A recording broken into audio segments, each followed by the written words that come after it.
London, 1832. London's elite had long considered themselves masters of the art of forgetting. After all, what was a season but a delicate exercise in selective memory? Last year's scandals became this year's trifling amusements, whispered behind painted fans, then promptly discarded when fresher gossip arrived. But there existed a particular kind of forgetting that even the most accomplished socialite could not master, the kind that haunted one's dreams and lingered in empty drawing rooms. The Duke of Ashbourne was intimately acquainted with this variety of forgetting, or rather, his spectacular failure at it. The morning light filtered through the heavy velvet curtains of his study, illuminating dust motes that danced above stacks of correspondence. James Alexander Blackwood, the 6th Duke of Ashbourne, sat motionless at his mahogany desk, staring at the small, cream-colored envelope that his butler had placed atop the pile precisely 7 minutes ago. He recognized the handwriting instantly. 2 years, 1 month, and 14 days had passed since he had last seen those delicate loops and confident strokes. Not that he was counting. "My lord?" His butler hovered in the doorway, his impassive face betraying the slightest hint of curiosity. "Shall I sort through the rest of the correspondence that arrived while you were away?" "No," the Duke replied, his voice sharper than intended. He cleared his throat. "That will be all, Harrison." The letter bore no return address, only his name written in that achingly familiar script. Lady Isabel Fairchild had broken her silence at last, except, his brow furrowed as he examined the seal, the letter wasn't new. The wax had cracked, the paper had yellowed slightly at the edges. This was not a recent correspondence. "Harrison," he called, causing the butler to reappear instantly. "Where was this found?" "Among a collection of papers in the East Wing, Your Grace." The maids discovered it while preparing the rooms for Lady Montgomery's visit next week. The East Wing, the part of the house he had ordered closed after she left. With a dismissive nod, he waited until Harrison's footsteps faded before breaking the seal. His fingers trembled slightly, a weakness he would admit to no one. The letter was dated 2 years ago, the very night she left. "My dearest James, by the time you read these words, I shall be gone. Not to my father's estate as you might assume, but somewhere you would never think to look. You told me tonight that our arrangement had served its purpose, that a duke requires a suitable duchess, not a friend who has overstayed her welcome in your household. How efficiently you dismantled 2 years of whatever we were building. I am not writing to change your mind. You have made your position abundantly clear, and I have too much pride to beg for a place in your life. I write instead to tell you what you have lost. Not the woman who adorned your arm at society functions, not the companion who made your austere home feel inhabited. You have lost the only person who saw beyond the Duke to the man beneath the title. Perhaps someday you will wonder why I disappeared so completely. When that day comes, look to Northumberland. A small village called Thornfield holds the beginning of the answer. Farewell, Your Grace. Isabel." The Duke read the letter 3 times, his expression growing darker with each reading. Northumberland? Thornfield? He had never heard her mention either. But what struck him with the force of a physical blow was not the mysterious destination, but the date of the letter. 2 years ago, yet he had never received it. It had somehow been misplaced in the East Wing, unread, while he had spent 2 years believing she had simply vanished without a word. 2 years of assuming she had nothing left to say to him. The Duke rose abruptly, crossing to the bell-pull with purposeful strides. "Harrison," he said when the butler appeared, "prepare my traveling clothes, and send for Davenport. Your Grace is traveling again so soon? But the Hartington ball is tomorrow evening, and Lady Montgomery arrives on— Cancel everything. Even the meeting with Parliament members regarding the reform— Everything, Harrison." The Duke's voice left no room for debate. "I'm going to Northumberland." Outside his window, London continued its noisy, chaotic dance of carriages and commerce, oblivious to the shift that had just occurred within the walls of Ashbourne House. The city that had witnessed their beginning would now witness his departure. For while London society thrived on gossip about the Duke's aloofness since Lady Isabel's mysterious disappearance 2 years prior, none would guess the truth that now burned in his chest. She had left him a clue, and James Alexander Blackwood had never been a man to ignore a challenge, especially when it came from the woman who had taken his heart with her when she fled. Thornfield proved to be less a village and more an afterthought of civilization nestled between rolling green hills and ancient forests. The kind of place that appeared on maps only by the most generous cartographer's hand. The Duke's coach, unmarked as he had insisted, rattled over the final stretch of road that could barely claim the distinction. He had dismissed his usual entourage, bringing only his most trusted valet, Davenport, who now sat across from him with an expression of stoic suffering at their rustic surroundings. "Your Grace," Davenport ventured, "perhaps we should have inquired more specifically about Lady Isabel's whereabouts before embarking on this journey. Thornfield appears to be little more than a collection of cottages." The Duke's gaze remained fixed on the passing landscape. She mentioned Thornfield for a reason. The answer begins here. What he didn't say was how the letter had haunted him throughout the journey. You have lost the only person who saw beyond the Duke to the man beneath the title. Had she truly seen him so clearly? And if so, how had he failed to see what was directly before him? The coach slowed as they approached what passed for the village center, a modest church, a blacksmith's forge, and an inn whose sign had faded beyond legibility. "We'll start at the inn," the Duke decided as the coach came to a halt. "And Davenport, remember, I am Mr. Blackwood, a gentleman looking to purchase property in the area. Nothing more." Davenport's expression suggested he found the charade both unnecessary and beneath their dignity, but he nodded compliance. The inn's interior matched its exterior's promise of rustic simplicity. A few local patrons glanced up at their entrance, their curious stares lingering on the Duke's fine clothing, despite his attempt at understated travel attire. The innkeeper, a round man with ruddy cheeks, hurried forward. "Good day to you, sir. Looking for lodgings?" "Yes," the Duke replied, consciously softening his aristocratic tone. "And perhaps some information. I'm considering property in the area." "Not much for sale hereabouts," the innkeeper said, leading them to a table. "Most land belongs to Lord Thornton or the Caldwell estate, but I can offer you our finest rooms and excellent ale while you consider your options." The Duke accepted both offerings with a graciousness that would have shocked his London peers, who knew him only as the cold, distant nobleman who had retreated from society's embrace these past 2 years. "I'm also hoping to reconnect with an acquaintance," he said casually once the innkeeper returned with their drinks. "A Lady Isabel Fairchild. I believe she may reside in the area." The innkeeper's expression shifted subtly. Interest, recognition, and something like protective caution flashed across his features. "Lady Isabel? Aye. Everyone knows Miss Isabel, though she doesn't use her title here." The Duke's heart quickened. "She's here, then?" "At Thornfield Haven, about 3 miles north. The old Caldwell property." The innkeeper leaned closer. "But if you're hoping to purchase that land, sir, you'll find no success. Miss Isabel has transformed it into something quite remarkable." "Has she indeed?" The Duke took a measured sip of his ale. "What sort of transformation?" The innkeeper smiled with evident local pride. "She's turned the old manor into a home for children without families. Orphans from all over the North Country find shelter there. Started with just 3 little ones, now has nearly 20, plus teachers and caretakers." The Duke nearly choked on his ale. Isabel, running an orphanage. The woman who had graced London's finest ballrooms, who had played the pianoforte with such elegance at his musical evenings. The daughter of an earl now caring for parentless children in the remote countryside. "You seem surprised, sir," the innkeeper observed shrewdly.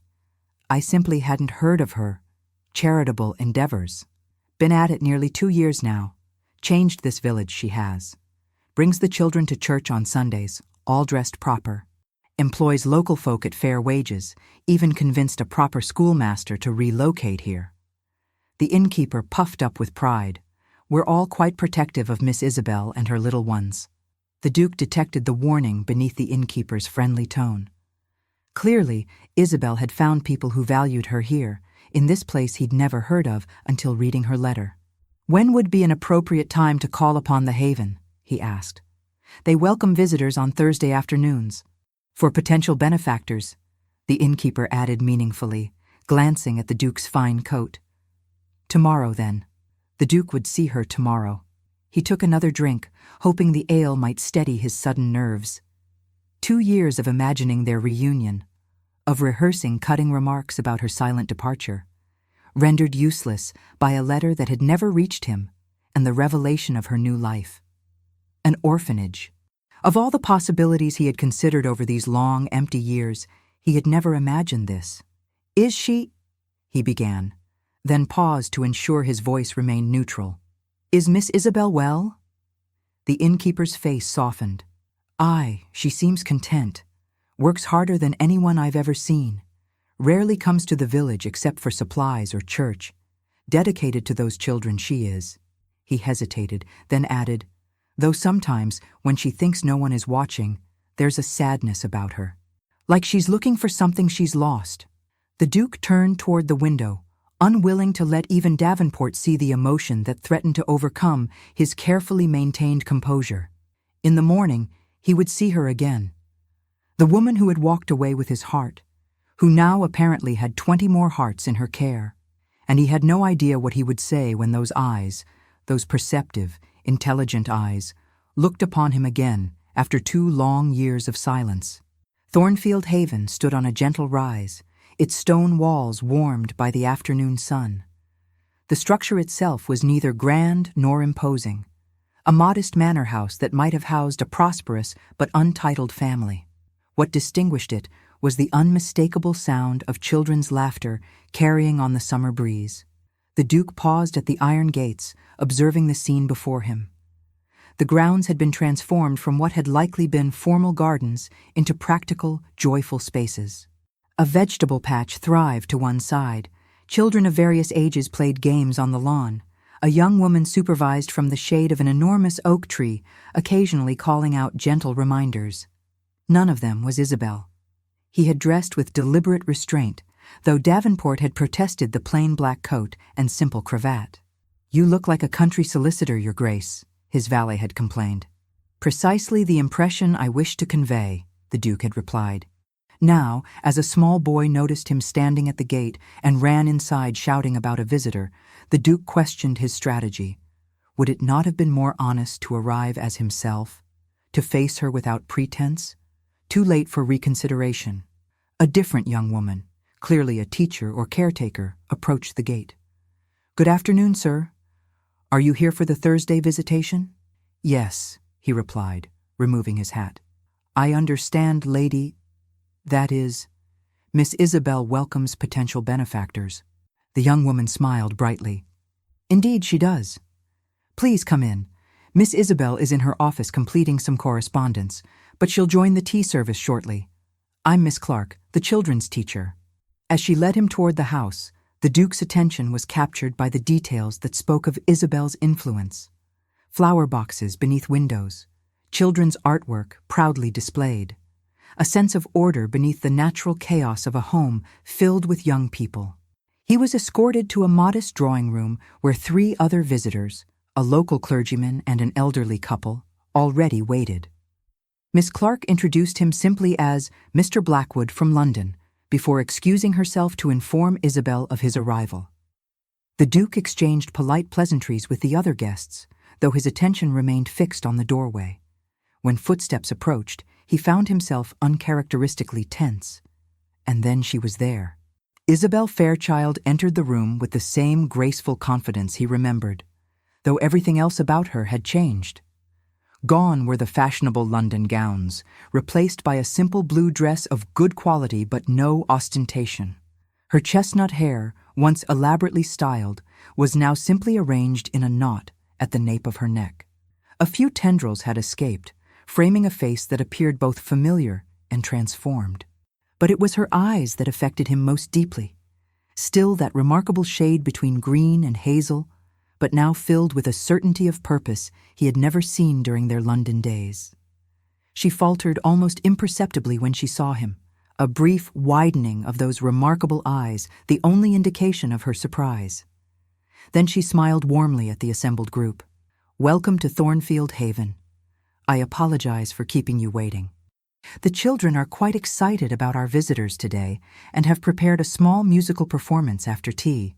Her voice washed over him, that same melodious tone that had both soothed and challenged him during their countless conversations in his London library. How many evenings had they spent discussing books, politics, art? How had he never recognized what those hours meant until she was gone? She greeted each visitor individually, leaving him for last. When she finally turned to him, her composure was flawless. "Mr. Blackwood, Miss Clark mentioned you've come from London. How unexpected." The emphasis on his false surname was subtle, detectable only to him. "Miss Isabel," he replied with a bow. "I've heard remarkable things about your establishment here." "Have you indeed?" She held his gaze steadily, revealing nothing. "How fortunate that your interests brought you to our remote corner of the country. Please, everyone, let us have tea." She moved away to speak with the elderly couple, leaving the Duke to marvel at her self-possession. No histrionics, no demands for explanation. Just that pointed emphasis on his pseudonym and the cool, assessing look in her eyes. She knew precisely why he had come, and she was neither welcoming nor rejecting him. She was observing, evaluating, waiting to understand his purpose. Tea was served by two of the older children, proud in their responsibility. Throughout, Isabel described the Haven's work with passion and practical detail that impressed even the Duke, who had managed extensive estates since inheriting his title at 23.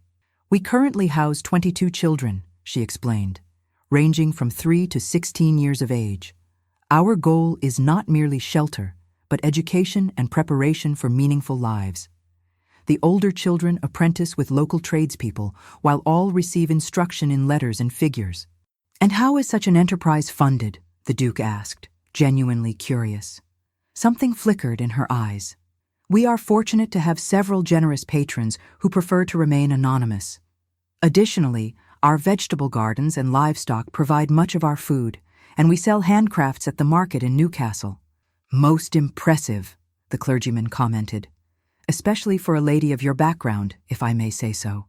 Isabel's smile never faltered. "My background prepared me quite thoroughly for managing complex households and social obligations, Reverend Wilson. I simply redirected those skills to a more rewarding purpose." The Duke felt the subtle barb in her words, though her tone remained pleasant. A more rewarding purpose. More rewarding than being his companion, the woman who had brought warmth to his austere existence. The promised musical performance followed, with children singing simple songs with more enthusiasm than precision. Throughout, Isabel watched them with unabashed affection, occasionally mouthing the words alongside the smallest performers when they faltered. The Duke found himself watching her more than the children. This was Isabel as he had never seen her, natural, unguarded in her tenderness. In London, she had always maintained a certain reserve, matching his own carefully constructed dignity. How much of herself had she concealed to fit into his world? After the performance, the visitors were invited to tour the grounds. The elderly couple and clergyman followed Miss Clark, but Isabel gestured subtly for the Duke to remain behind. When they were alone, her composure slipped fractionally. "What are you doing here, James?" The sound of his given name on her lips after 2 years sent an unexpected jolt through him. "I found your letter," he said simply. Her brow furrowed. "My letter? I never—" Understanding dawned. "The letter I wrote the night I left? You only just found it? After 2 years?" "It was misplaced in the East Wing, discovered by the maids only recently." She turned away, moving to the window that overlooked the children playing outside. "So you never knew I went to Northumberland?" "I had no idea where you had gone," he said, unable to keep a hint of accusation from his voice. "You simply vanished." She faced him again, chin raised slightly in that familiar gesture of quiet defiance. "After you made it abundantly clear that our arrangement, as you called it, had served its purpose, that you required a suitable duchess, not a friend who had outlasted her usefulness." He flinched at hearing his own cold words repeated back to him. "I never meant—" "Did you not?" Her gaze was steady, You spoke with great clarity that night, Your Grace. I merely respected your wishes by removing myself promptly, without a word to anyone, not even your father. My father was informed of my whereabouts once I was settled here. He has visited twice and approves of my work, though he remains bewildered by my choice. She studied him with those perceptive eyes. But you haven't answered my question. What are you doing here? You found my letter mentioning Thornfield, yet you arrive under a false name, concealing your identity. The Duke found himself uncharacteristically at a loss. What was he doing here? Seeking answers? Closure? Or something far more complicated that he wasn't prepared to name even to himself? I wanted to understand, he finally said. Understand what? Why you left without... He stopped, reconsidering. Why Thornfield? Why an orphanage, of all things? A small, enigmatic smile touched her lips. Perhaps those are questions for another day, Your Grace. For now, I have responsibilities to attend to. You're welcome to complete the tour with the others or return during next Thursday's visitation hours. With that, she curtsied, the perfect, proper gesture of a lady to a duke, and walked away, leaving him standing alone in the drawing room.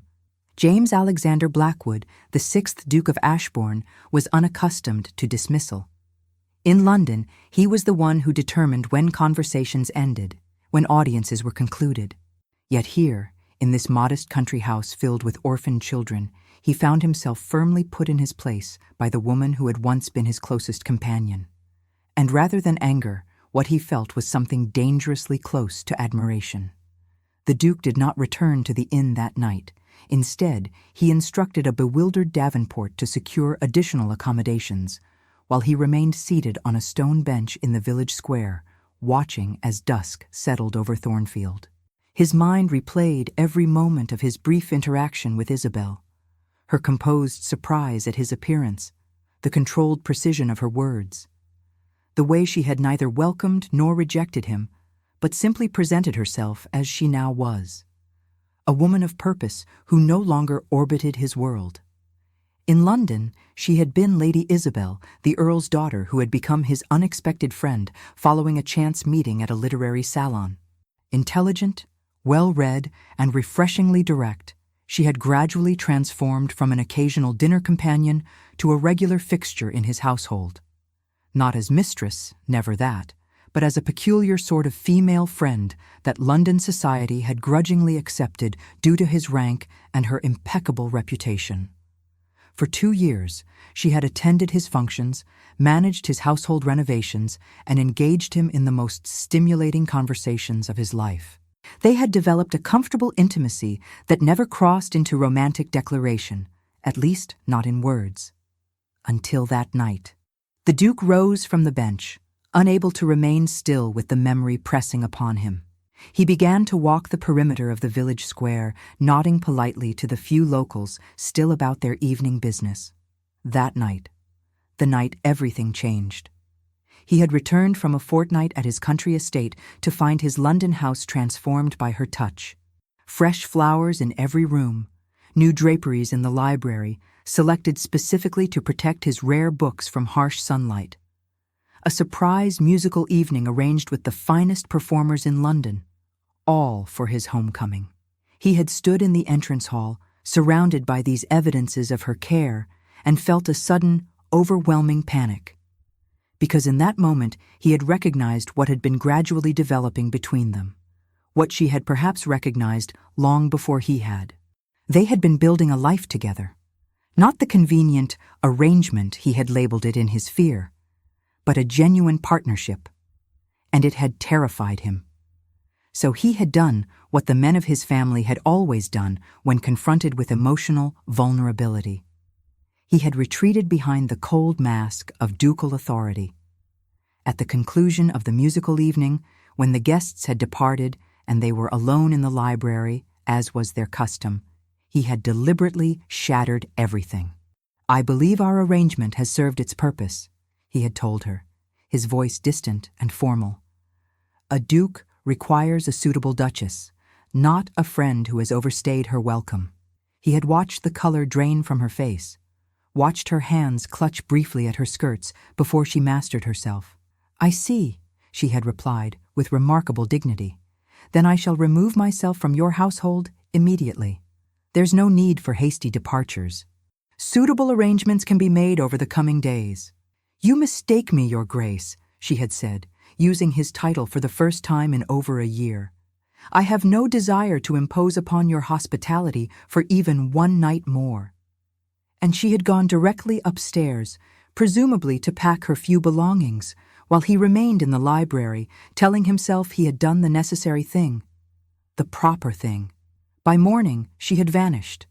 No forwarding address, no message, nothing. Until the letter he had found just days ago. The Duke now stood at the edge of the village, looking toward the northern hills where Thornfield Haven lay. In the gathering darkness, he could just make out a few distant lights from its windows. What had she written in that letter? "Perhaps someday you will wonder why I disappeared so completely. When that day comes, look to Northumberland." Well, he had looked, and what he had found was a woman who had created something remarkable without him, who had, by all appearances, moved forward while he had spent 2 years frozen in the aftermath of her departure. But there was more to the story. He was certain of it. The letter had said Thornfield held the beginning of the answer, implying there were more answers to be found.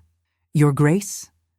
The Duke turned to find Davenport approaching, looking distinctly uncomfortable in these rural surroundings. "I've secured rooms at the inn, though they are rather rustic. Shall we retire for the evening?" The Duke cast one last glance toward the distant lights of Thornfield Haven. "Yes, Davenport, but we will not be returning to London tomorrow as planned." "Sir?" "We'll be staying in Thornfield for some time."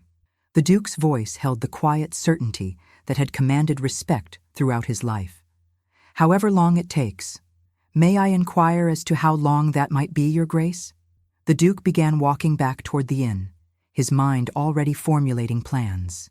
"Until I understand exactly what happened 2 years ago, and why Lady Isabel chose this remote village for her disappearance." "I see." Davenport's tone suggested he saw nothing of the sort. "And shall we continue with the pretense that you are simply Mr. Blackwood?" The Duke considered this. "For now, though I suspect the pretense fools no one, least of all Lady Isabel." As they reached the inn, the Duke paused, looking up at the night sky. Stars shone with a clarity rarely visible in London's smoky atmosphere. "Davenport, have you ever made a decision that seemed entirely rational at the time, only to spend years afterward questioning your own judgment?" The valet, accustomed to his master's occasional philosophical musings, replied carefully. "I believe most thinking men have experienced such doubts, Your Grace." "Yes," the Duke murmured, "but most men are not dukes.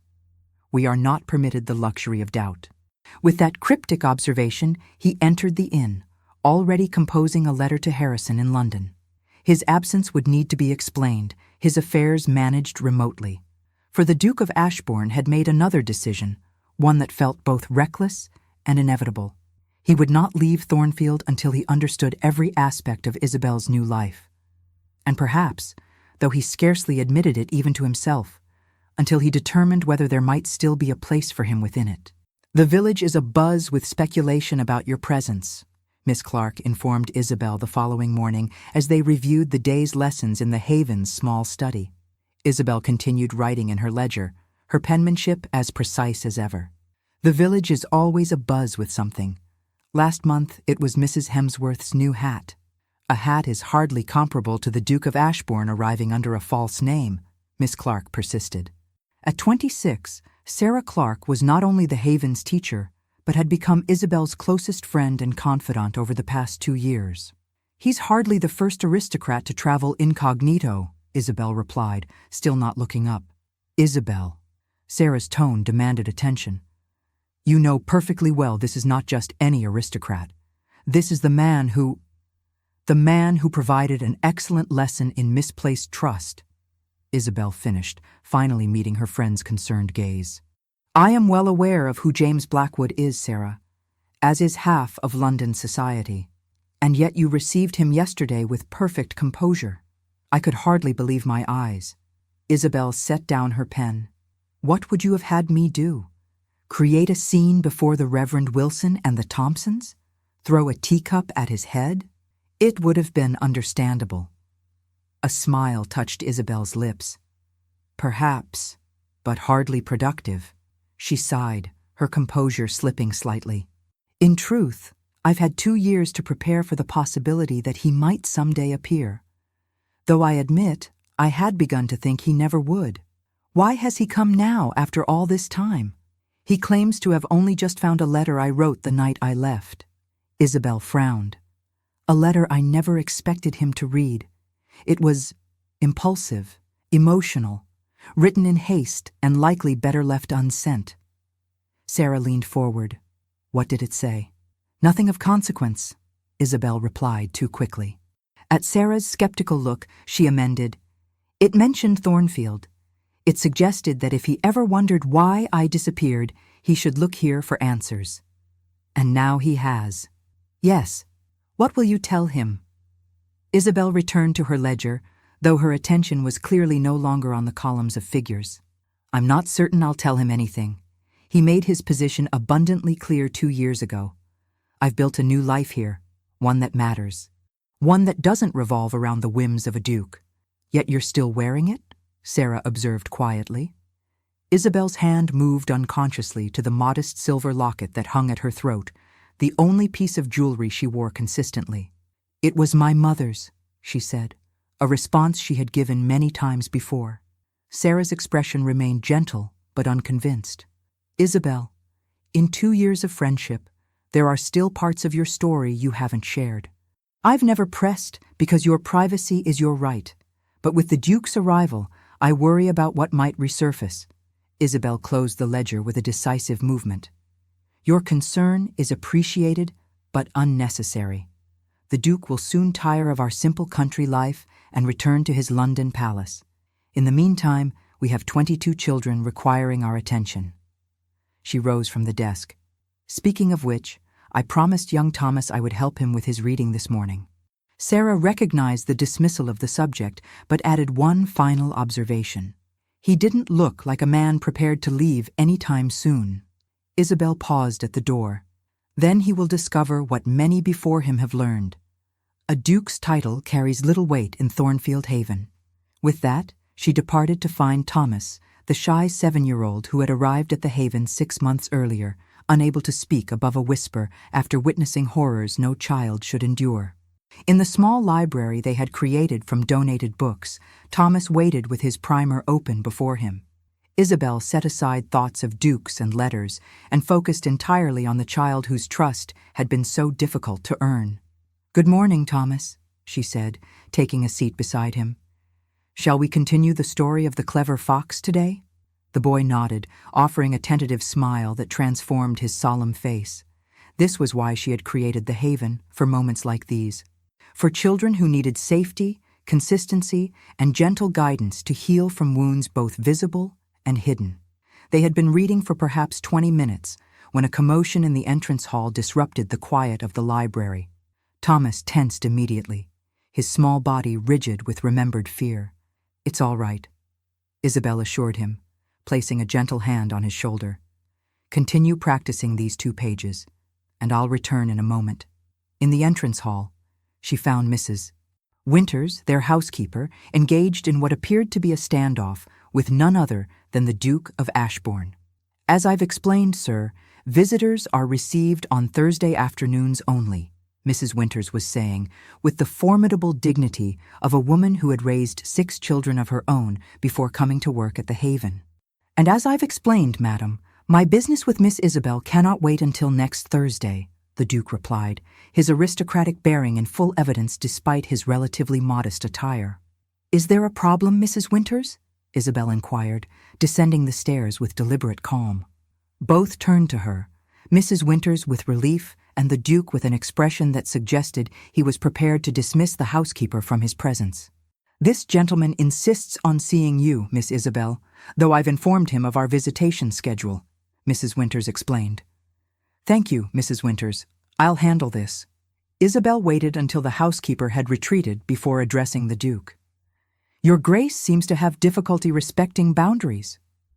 A failing I've been accused of before, he acknowledged, not looking remotely apologetic, though usually in the context of parliamentary debates, not orphanages. Despite herself, Isabel felt the corner of her mouth twitch. The Duke's dry wit had always been one of his most engaging qualities. I'm in the middle of a reading lesson with a child who has overcome significant trauma to trust adults again, she said. Whatever brings you here today will need to wait. She expected resistance. The Duke of Ashbourne was not a man accustomed to being told to wait for anything or anyone. To her surprise, he nodded. Of course. The child's needs must come first. Isabel hadn't anticipated this ready agreement. I should be finished in approximately half an hour. You may wait in the small parlor if you wish. She gestured to a door off the entrance hall. Though I warn you, it's likely to contain evidence of this morning's art lesson. I shall brave the threat of stray paint and charcoal, he replied, with a gravity that was belied by the slight warmth in his eyes. As she turned to return to Thomas, the Duke spoke again. Lady Isabel. She paused, looking back over her shoulder. What you've created here, it's remarkable. The unexpected compliment caught her off guard. Thank you, she said simply, then continued up the stairs. Thomas had made progress in her absence, his small finger carefully following each word. Isabel settled beside him again, focusing on his achievement while trying to ignore the awareness that the Duke of Ashbourne was sitting just downstairs, surrounded by children's artwork, waiting for her. It was a scenario so far removed from their London interactions that she might have laughed if it weren't so unsettling. When Thomas completed the assigned pages with only minimal assistance, Isabel rewarded him with genuine praise. Excellent work. You've improved tremendously. Would you like to choose a new book for next time? The boy nodded eagerly, moving to the small bookshelf where donated volumes awaited. While he considered his options with serious deliberation, Isabel prepared herself for the conversation to come.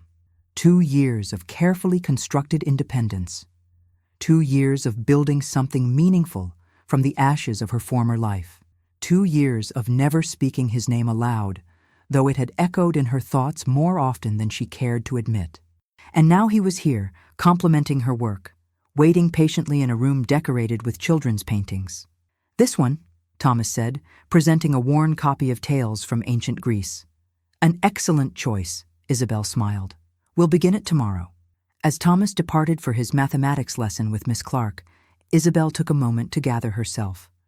Whatever the Duke wanted, she would maintain her hard-won composure.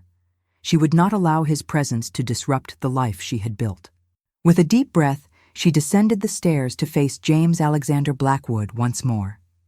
The Duke stood when Isabel entered the parlor, a courtesy he would have extended to any lady, but which now felt laden with meaning beyond mere social convention. He had spent the half-hour examining the children's artwork displayed throughout the small room, landscapes of varying skill, portraits of fellow children and staff, and imaginative scenes that spoke of young minds encouraged to explore creativity. One drawing in particular had caught his attention, a careful rendering of the haven itself, with tiny figures representing the children and a taller figure that could only be Isabel, standing protectively at the entrance. Your young artists show considerable promise, he observed as she closed the door behind her. They show considerable healing, she corrected gently. Art allows them to express what they often cannot say in words. He nodded, suddenly conscious that this was not the elegant London drawing room where they had once conversed so easily. This was her domain, shaped by her vision, populated by the vulnerable souls she had gathered under her protection. Please, sit, she offered, taking a chair opposite him. Her posture was proper but not rigid, her expression politely inquiring, the perfect hostess. Yet underneath, he sensed her wariness. I've disrupted your morning, he began. Yes, you have, she agreed without rancor, though Thomas did benefit from an extra measure of motivation to complete his reading quickly. The Duke found himself unexpectedly curious about the child. The boy you mentioned with the trauma? She nodded, a shadow crossing her features. He witnessed his mother's murder at his stepfather's hands, didn't speak for months after arriving here. Each word he reads aloud now is a victory. The starkness of the tragedy rendered the Duke momentarily speechless. Such brutal realities had rarely penetrated his privileged existence. "I didn't come to discuss my charitable work, however," Isabel continued, bringing them back to the matter at hand. "Why are you here today, Your Grace?" The Duke had rehearsed several approaches during his wait, but faced with her direct question, he opted for similar directness. "Your letter mentioned that Thornfield held the beginning of the answer. I've seen the haven. I've observed your new life, yet I still don't understand why here, specifically. Why Thornfield?" Something complicated passed through her eyes. "Is it not enough that I've found purpose here? That I've created something worthwhile?" "It's more than enough to justify staying," he acknowledged. "But not to explain your initial arrival. There are orphans in need throughout England. Why come to this remote village where you knew no one?" Isabel was silent for a moment, studying him with those perceptive eyes that had always seemed to see more than he intended to reveal. "Do you recall the portrait you kept in your London study?" she asked finally. "The one of your mother holding you as an infant?" The Duke stiffened slightly. His mother had died when he was only 3 years old, leaving him with almost no memories of her, only the portrait and his father's reluctance to speak of her. "I remember. The background of that portrait shows a landscape, rolling hills, a distinctive oak tree on the horizon, a small stone church in the distance." She gestured toward the window. "The view from Thornfield Hill. Your mother was painted here, in this village." The Duke felt as though the floor had shifted beneath him. "That's not possible. My mother never left." "Your London and country estates?" Isabel finished. "That's what you were led to believe, but she spent significant time here in Thornfield. This house, before it became the Haven, belonged to her family, the Caldwells." "My mother was a Radley," the Duke said, his voice hardening with certainty. "Daughter of the Viscount Radley." "By marriage," Isabel corrected gently. "She was born Catherine Caldwell, only daughter of a prosperous but untitled family, the Caldwells of Thornfield." The Duke rose abruptly, moving to the window. Outside, children played under the supervision of a young woman he didn't recognize. The scene was peaceful, ordinary, at complete odds with the upheaval her words had created within him. "How could you possibly know this?" he demanded, turning back to her. "My father never spoke of my mother's background. There were no records, no family connections maintained after her death." "Because they were deliberately severed," Isabel said, her voice softening with what might have been compassion. "Your father removed all traces of her origins after she died. The Caldwell name was erased from your family history. And you expect me to believe this revelation? Based on what evidence?" Isabel rose as well, crossing to a small writing desk in the corner of the room. From a drawer, she withdrew a bundle of letters tied with faded ribbon. "These were found in the attic when I purchased the property. Letters from your mother to her parents, written during her marriage. They speak of her loneliness in London society, her joy in your birth, her hope to bring you to Thornfield someday to know your maternal heritage." She held the bundle out to him. "They also reveal why your father might have wished to erase the connection." The Duke stared at the letters, but made no move to take them. "Why would you purchase this specific property? How did you even know of its existence or connection to my family?" "That," Isabel said, returning the letters to the drawer, "is a longer conversation than we have time for this morning. The children will be gathering for the midday meal soon, and my presence is expected. You cannot simply present such information and then dismiss me," he said, his ducal authority reasserting itself. Isabel's expression remained calm. "I'm not dismissing you, Your Grace. I'm suggesting we continue this conversation at a more appropriate time." "When?" She considered for a moment. "This evening, after the children are settled for the night. Return at 8 o'clock, and we can speak more freely." It was not a request, but a concession, one that acknowledged the magnitude of what she had revealed while maintaining the boundaries of her current life. "Very well," the Duke agreed, though his mind reeled with questions, with implications he could scarcely begin to process. "This evening." As she escorted him to the entrance hall, A small girl of perhaps 5 years dashed in from the garden, her dark curls escaping from what had clearly been a neat arrangement that morning. Upon seeing the Duke, she skidded to a halt, regarding him with unabashed curiosity. "Miss Isabel, Miss Clark says to tell you that Michael has climbed the oak tree again and refuses to come down for dinner," the child announced, her eyes still fixed on the Duke. "Thank you, Lily," Isabel replied. "Please tell Miss Clark I'll be there directly." Instead of departing with the message, Lily took a step closer to the Duke. "Are you a prince?" she asked, with the directness only a child could muster. Despite the tumult of his thoughts, the Duke found himself responding to her innocent inquiry. "No, not a prince." "But you look like one," Lily insisted, "like in the storybooks." "Lily," Isabel gently reprimanded, though the Duke detected a hint of amusement in her tone. "Mr. Blackwood is a visitor, not a character from your stories." The little girl seemed unconvinced, but dropped a somewhat wobbly curtsy before dashing back outside, presumably to deliver her message about the tree-climbing Michael. "Evidently your aristocratic bearing transcends your attempts at disguise," Isabel observed as she opened the front door.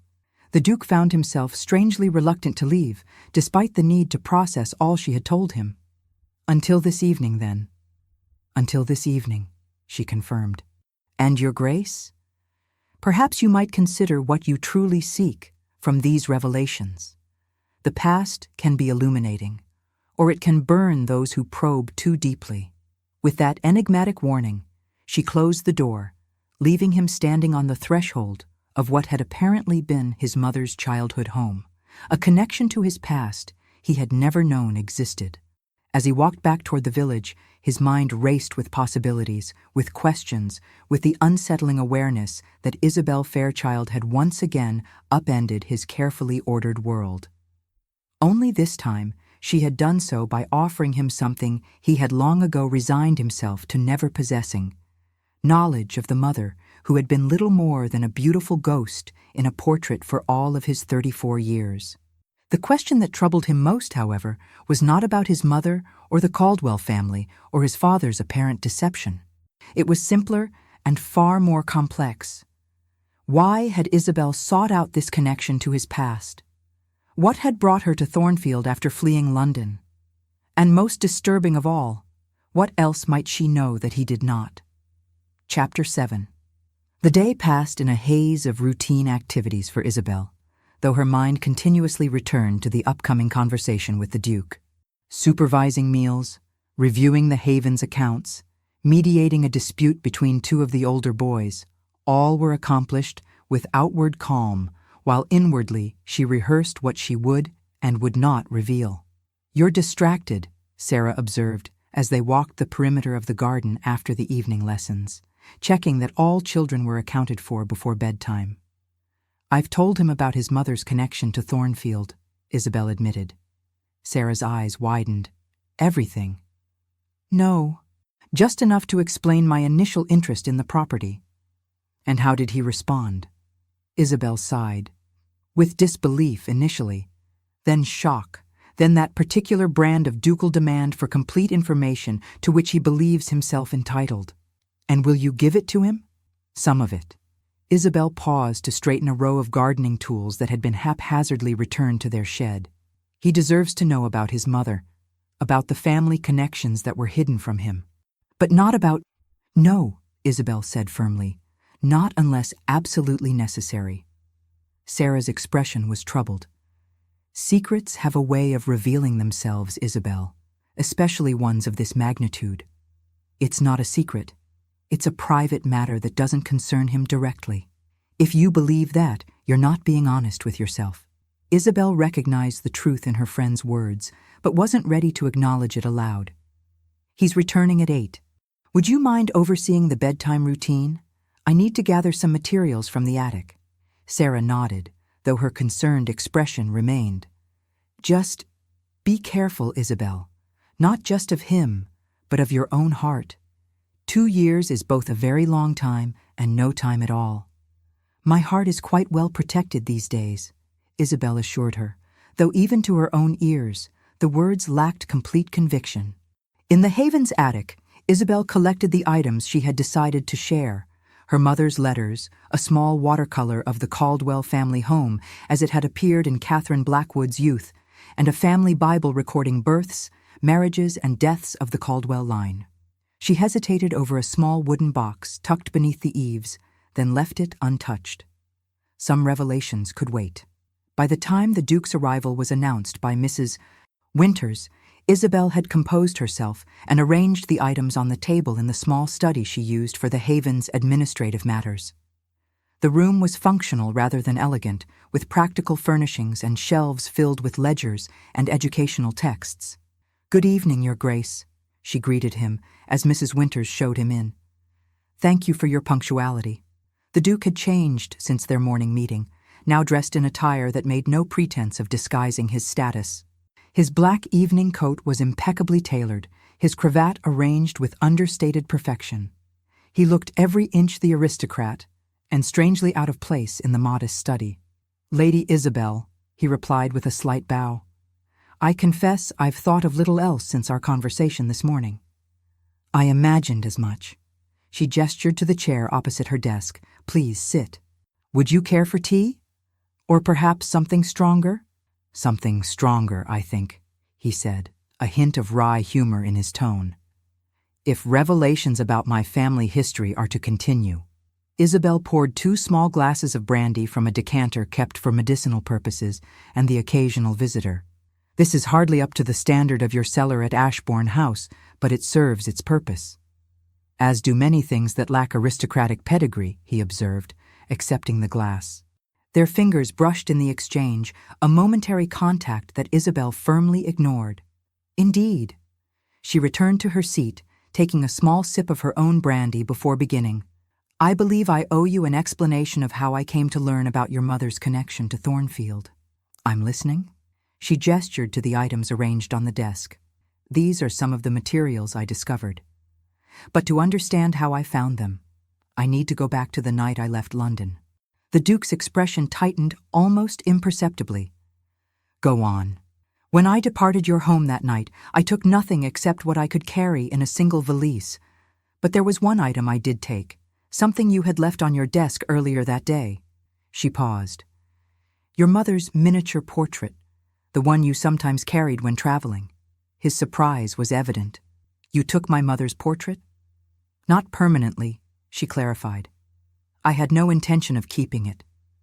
But in my emotional state, I wanted something to remind me of the man I had thought you to be, not the Duke who dismissed me so coldly." She saw him flinch slightly at her characterization, but continued. "I spent that night at my cousin's home in Mayfair.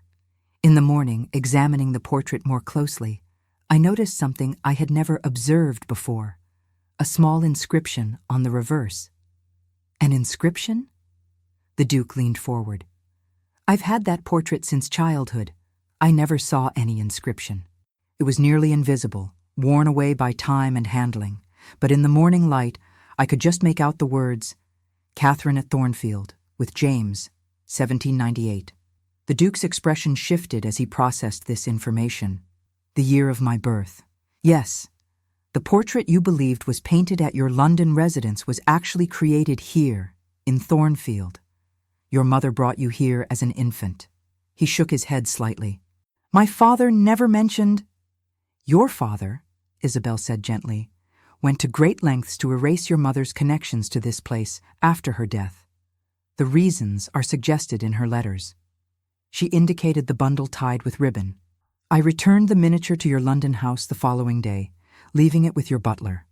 I imagine he replaced it without mentioning my visit." "Harrison never said a word," the Duke confirmed, his tone suggesting the butler might face questioning upon his return to London. "I asked him not to," Isabel admitted. "I told him I had borrowed it to have a copy made as a gift for you, but had changed my plans." "And after returning the portrait?" "I was curious about Thornfield.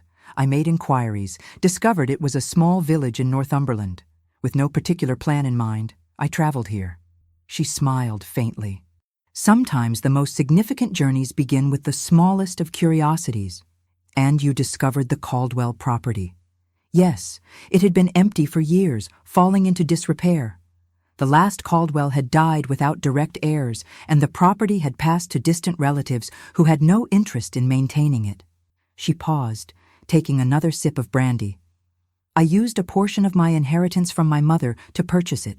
Initially, I had some vague notion of restoring it, and perhaps learning more about your mother's family. But once I arrived and saw the conditions in which many local children were living, orphaned by illness or mining accidents, abandoned by parents who couldn't feed them, the haven became my purpose. The Duke studied her face as she spoke, his expression thoughtful. That explains your arrival in Thornfield, but not why you chose to remain anonymous to me for 2 years. Isabel met his gaze steadily. You made it abundantly clear that my presence in your life was no longer desired. I saw no reason to impose my discoveries upon you, until you wrote that letter the night you left. A moment of weakness, she acknowledged. I was hurt, angry. I wrote it believing you might someday regret your words, might wonder where I had gone. It was prideful, perhaps even petty.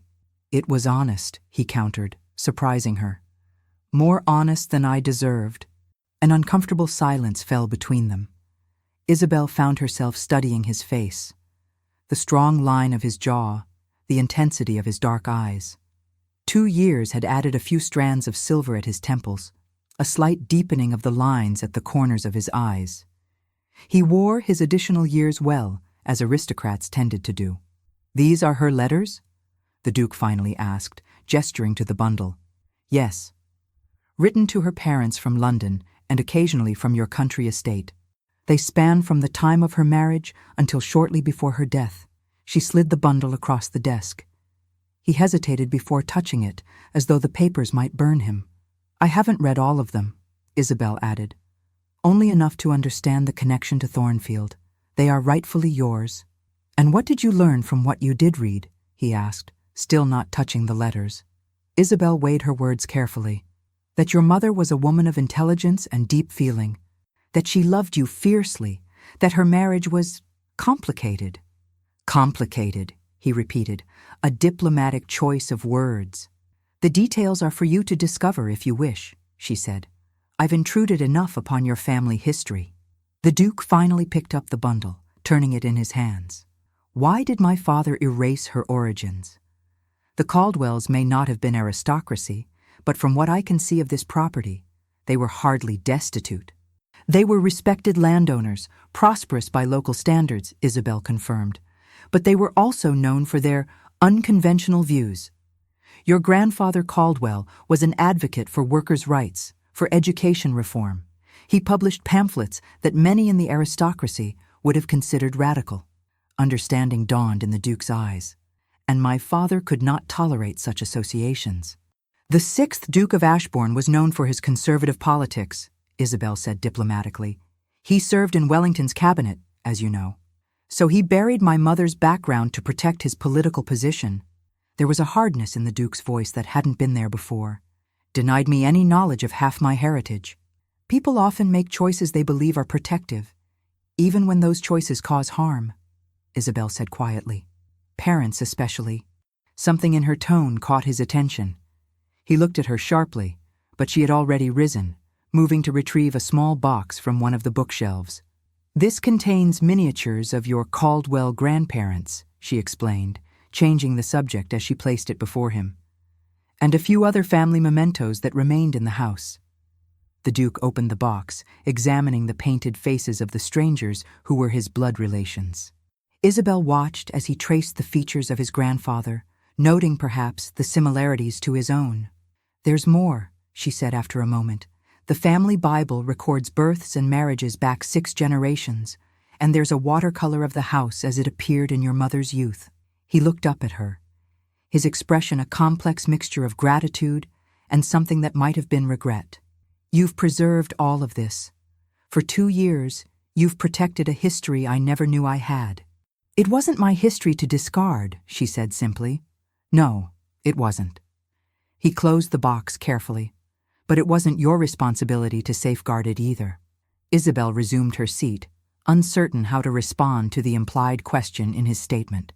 Why did you really come to Thornfield, Isabel? He asked, using her given name for the first time since his arrival. The initial curiosity, I understand. But you had a life in London, family connections. Why abandon everything to restore a stranger's ancestral home and turn it into an orphanage? The directness of the question caught her off guard. This was the James she remembered, the man who had cut through social niceties to the heart of matters during their late-night conversations in his library. Perhaps I needed purpose, she said carefully. After leaving your household, I found myself adrift. Coming here gave me direction. There's more to it than that, he insisted gently. I may have been a fool 2 years ago, but I still know when you're not telling me everything. Isabel felt a flash of the old connection between them, the understanding that had made their companionship so valuable and so dangerous. Yes, she admitted, there's more. But some revelations require the proper moment, Your Grace. James, he corrected. When we're alone like this, I wish you would call me James, as you once did. That would be unwise. Why? Isabel rose again, needing physical distance from the intensity of his gaze. Because names signify relationships, and ours ended quite definitively 2 years ago by your own declaration. He stood as well, closing the distance she had created. What if I told you I regretted those words the moment they left my lips? That I've spent 2 years paying for a moment of fear masked as ducal arrogance? I would say that regret makes for a cold companion on winter nights, she replied, fighting to maintain her composure. As I'm sure we've both discovered. Isabel. His voice had softened to the tone she remembered from their most private conversations. I came to Thornfield seeking answers about why you left. I didn't expect to find revelations about my mother, my family history, but now that I'm here, I find myself wondering if there might be a chance to— A sharp knock at the study door interrupted him. Sarah Clark entered, her expression apologetic but urgent. Forgive the interruption, but it's Thomas. He's had another of his night terrors, and he's asking for you, Isabel. All thoughts of dukes and revelations vanished from Isabel's mind. I'll come at once. She turned to the Duke, her demeanor shifting from the woman caught in memories to the capable director of the Haven. I'm needed elsewhere, Your Grace. You may take these items with you if you wish to examine them more closely. We can continue our conversation another time. Of course, he said, stepping back. The child's needs must come first. She was already moving toward the door, her thoughts on the frightened boy awaiting her comfort. But she paused for a moment, looking back at the Duke standing amidst the remnants of his mother's history. Tomorrow evening, she said, return at the same time. There is more you should know. Then she was gone, following Sarah to the dormitory, where a traumatized child cried out for the one person who had shown him consistent care. The Duke remained in the study, gathering the letters and mementos of a family he had never known. As he prepared to leave, his gaze fell upon a small portrait hanging on the wall that he hadn't noticed before. A young woman seated beneath the same oak tree that still stood on the Haven's grounds.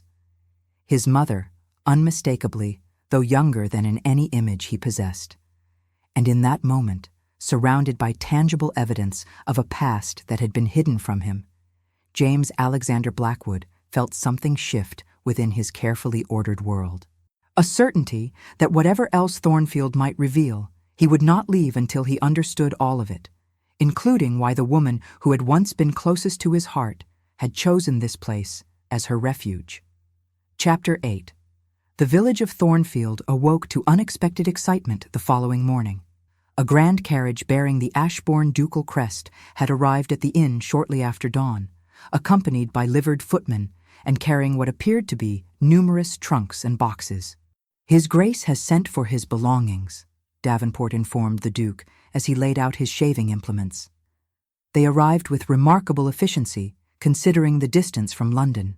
Harrison has always been commendably thorough, the Duke replied, examining the letters he had spent half the night reading by candlelight. His mother's words, at once familiar and strange, had painted a picture of a woman far more complex than the serene figure from his childhood portrait. A woman of passion and principle who had struggled within the confines of her aristocratic marriage, who had loved her son fiercely and hoped to share her Thornfield heritage with him someday. a heritage his father had systematically erased after her death. The innkeeper seems quite overwhelmed by the arrival of your staff and the elevation of his establishment, Davenport continued, clearly hoping to draw his master's attention to the practical matters at hand. Harrison should not have sent the crested carriage, the Duke said absently. The purpose of traveling under a simplified name was to avoid precisely this sort of attention. If I may be so bold, Your Grace, that purpose was rather undermined by your decision to remain in the village indefinitely. The arrival of your proper clothing and personal items was inevitable. The Duke glanced up at his valet's unusually forthright observation. You disapprove. It is not my place to approve or disapprove of your Grace's decisions, Davenport replied with practiced neutrality.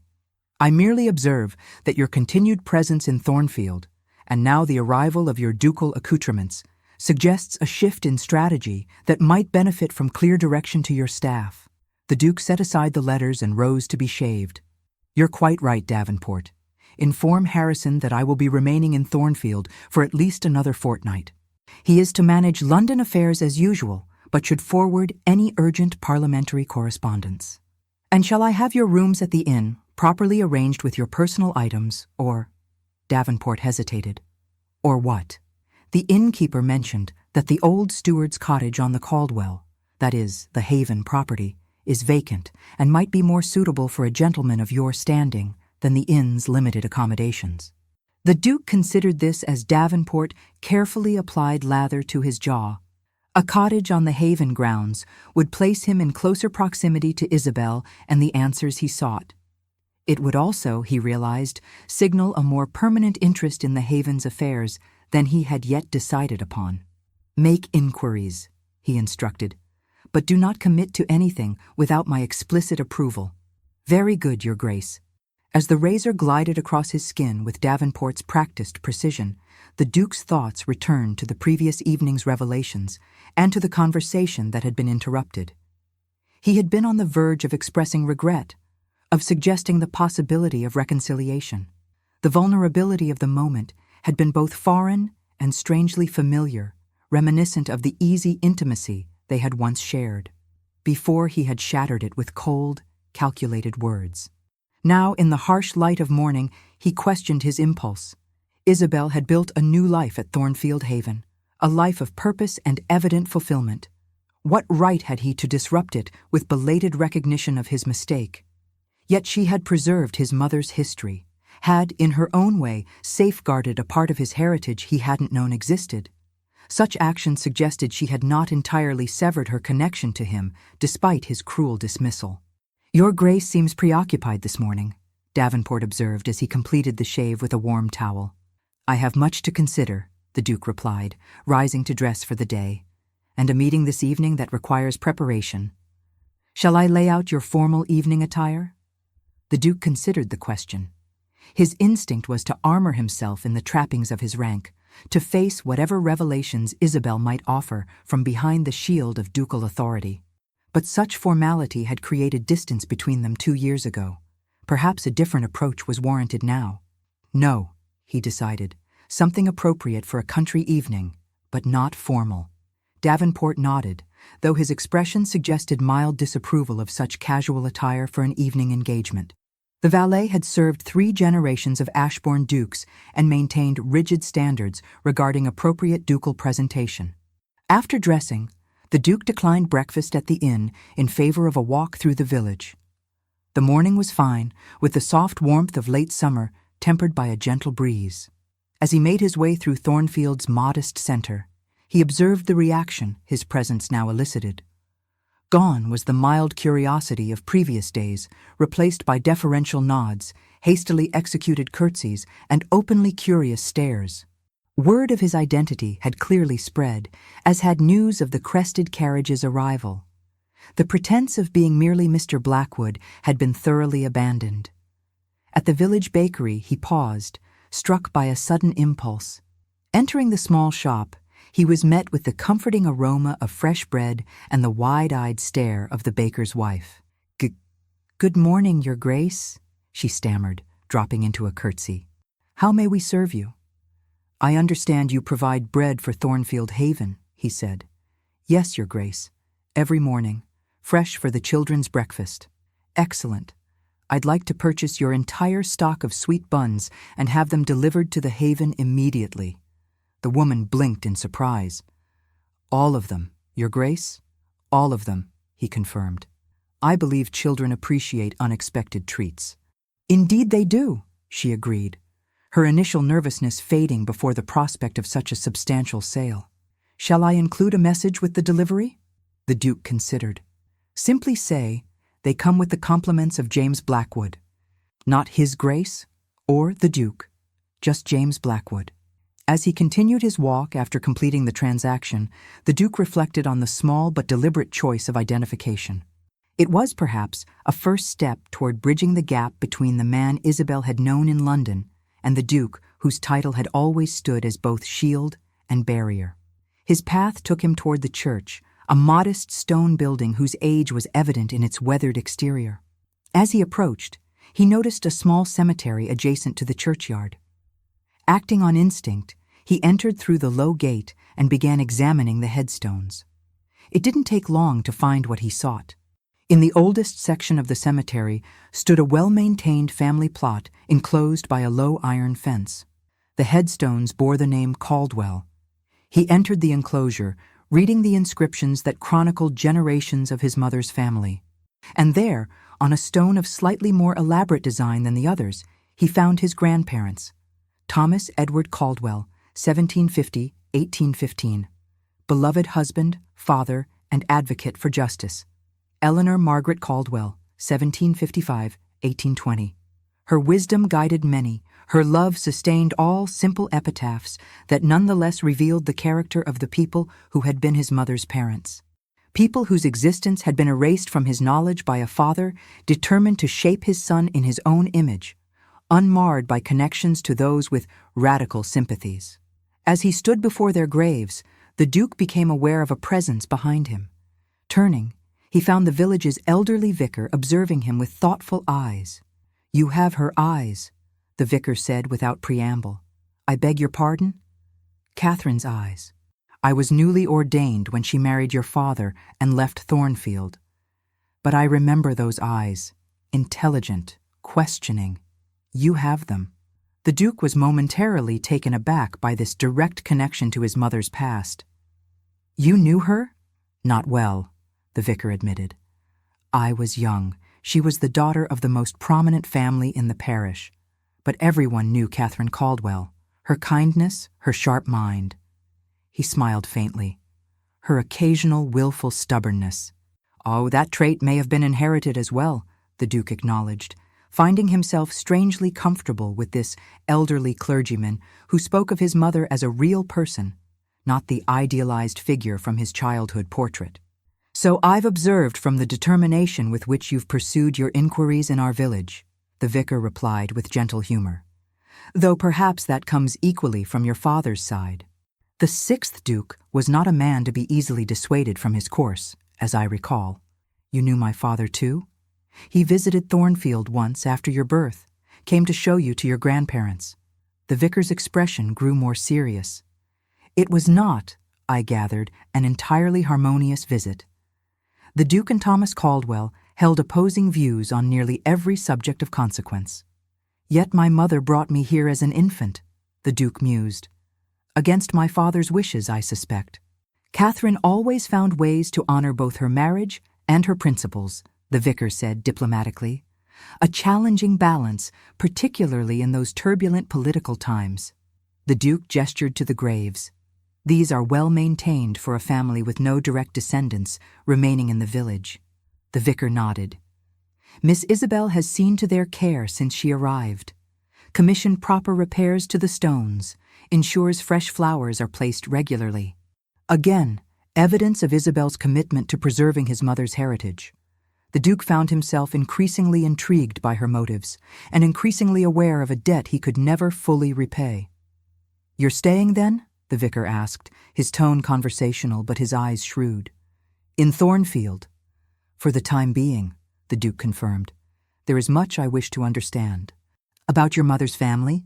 Or about the remarkable young woman who has preserved their memory?" The direct question might have offended the Duke in London, where his personal affairs were never subject to such forthright inquiry. Here, standing among the graves of ancestors he had never known, he found he didn't mind the old man's perception. Both, he admitted, though I'm discovering the two may be more intertwined than I initially realized. The vicar nodded as though this confirmed something he had already suspected. Miss Isabel has been a blessing to this community. The haven has given purpose to many lives beyond just the children it shelters. He fixed the Duke with a steady gaze. Whatever you seek here, Your Grace, I would ask that you consider the fragile good that has been built. The gentle warning was clear. Do not disrupt what Isabel has created. I have no intention of interfering with the haven's operations, the Duke assured him. On the contrary, I find myself impressed by what has been accomplished. Good, the vicar said simply. Very good. With a respectful nod, the elderly clergyman moved away, leaving the Duke alone once more with the tangible evidence of his maternal heritage. As he made his way back toward the inn, his thoughts turned to the evening ahead. Isabel had promised more revelations, more pieces of the puzzle that had brought her to Thornfield and kept her there. He found himself both eager and apprehensive about what those revelations might entail. For a man accustomed to commanding his environment, to knowing precisely where he stood in every situation, this uncertainty was foreign territory. Yet there was something strangely liberating about stepping beyond the rigid boundaries of his ducal existence into the messy complexity of genuine human connection. It was a feeling he had experienced before, during those evenings of unguarded conversation with Isabel in his London library, before fear had prompted him to destroy what they had been building. As he reached the inn, his attention was caught by the sound of children's laughter. Turning, he saw a small procession making its way down the village street. The haven's children, accompanied by Isabel and two other women, evidently on some sort of excursion. The children walked in pairs, the older ones helping the younger, all dressed in simple but clean clothing. At the rear of the procession walked Isabel, her hand clasped by the little girl who had asked if he was a prince. Without conscious decision, the Duke found himself altering his path to intercept the group. "Good morning," he called as he approached. "What a splendid parade!" The children regarded him with varying degrees of curiosity and shyness. Isabel's expression betrayed brief surprise before settling into polite acknowledgement. "Good morning, Your Grace," she replied. "We're on our way to the meadow for a nature study lesson." "A most admirable educational endeavor," he said, then addressed the children directly. "I hope you received the sweet buns I sent this morning." A chorus of enthusiastic affirmations answered him, along with several expressions of gratitude that had clearly been prompted by their caretakers. "It was a kind gesture," Isabel said, her tone warming slightly, "though entirely unnecessary." "Perhaps," he acknowledged, "but sometimes unnecessary gestures are the most enjoyable." The little girl, Lily, he recalled, tugged at Isabel's hand. "Miss Isabel, is he really a duke? Mrs. Winters says he's a real duke, like in the stories." Isabel knelt to the child's level. "Yes, Lily. This is the Duke of Ashbourne, a very important gentleman from London." The Duke found himself kneeling as well, addressing the wide-eyed child directly. "But you may call me Mr. Blackwood if you prefer, much less formal." Lily considered this seriously. "Do you live in a castle?" "Not exactly. More of a very large house," he replied gravely, "with rather too many rooms for one person." This answer seemed to satisfy the child, who nodded as though his response confirmed some private theory. Rising, the Duke found Isabel watching him with an expression he couldn't quite interpret. Surprise mingled with something that might have been reluctant approval. "We shouldn't delay your nature study," he said, "but perhaps I might join you this evening for dinner at the Haven before our scheduled conversation. I would be interested to observe the children's evening routine." The request clearly caught her off guard. For a moment he thought she might refuse, then she nodded. "Dinner is served at 6. Nothing elaborate, I'm afraid." "Excellent," he replied with genuine pleasure. "Until then." As he watched the procession continue down the village street, the Duke realized he was looking forward to a simple dinner with orphaned children and their caretakers, more than he had anticipated any social engagement in London for the past 2 years. The thought was both disconcerting and strangely freeing. Dinner at Thornfield Haven proved to be a revelation of a different sort for the Duke. Seated at a long table in the large, bright dining room, surrounded by 22 children of various ages, he experienced a meal unlike any in his memory. There was nothing of the formal service of his London dinners or the orchestrated ritual of aristocratic dining. Instead, platters of simple, hearty food were passed from hand to hand. Children served themselves, with the older ones helping the younger. Conversation flowed freely, sometimes too freely, requiring gentle reminders about indoor voices from Miss Clark or Mrs. Winters. Isabel sat at the head of the table, managing the controlled chaos with remarkable grace. She knew each child by name, remembered individual preferences and dietary needs, and maintained order without stifling the natural exuberance of youth. The Duke, placed at her right, found himself drawn into conversations with the children seated nearby. Their direct questions about his life in London, his carriage, does it really have gold on it? And whether he knew the king personally both amused and disarmed him. "Your Grace seems to be adapting well to our rather boisterous dining style," Isabel observed as the meal progressed. "I find it refreshing," he admitted. "Though I confess, I'm developing new appreciation for the skills of my London staff in maintaining decorum during state dinners." A genuine smile touched her lips. 22 children provide excellent practice in crisis management and diplomatic negotiation, skills not unlike those required in Parliament, I imagine. Indeed. Though members of Parliament rarely interrupt debates to announce their need for the necessary room, he replied, referring to a recent incident involving the youngest child at the table. Isabel's laugh, spontaneous and warm, caught him by surprise. It had been so long since he had heard that sound that its effect was almost physical, stirring memories of evenings when their conversation had flowed without constraint or artifice. "Miss Isabel," called one of the older boys from further down the table, "is it true what Mr. Peterson at the store says?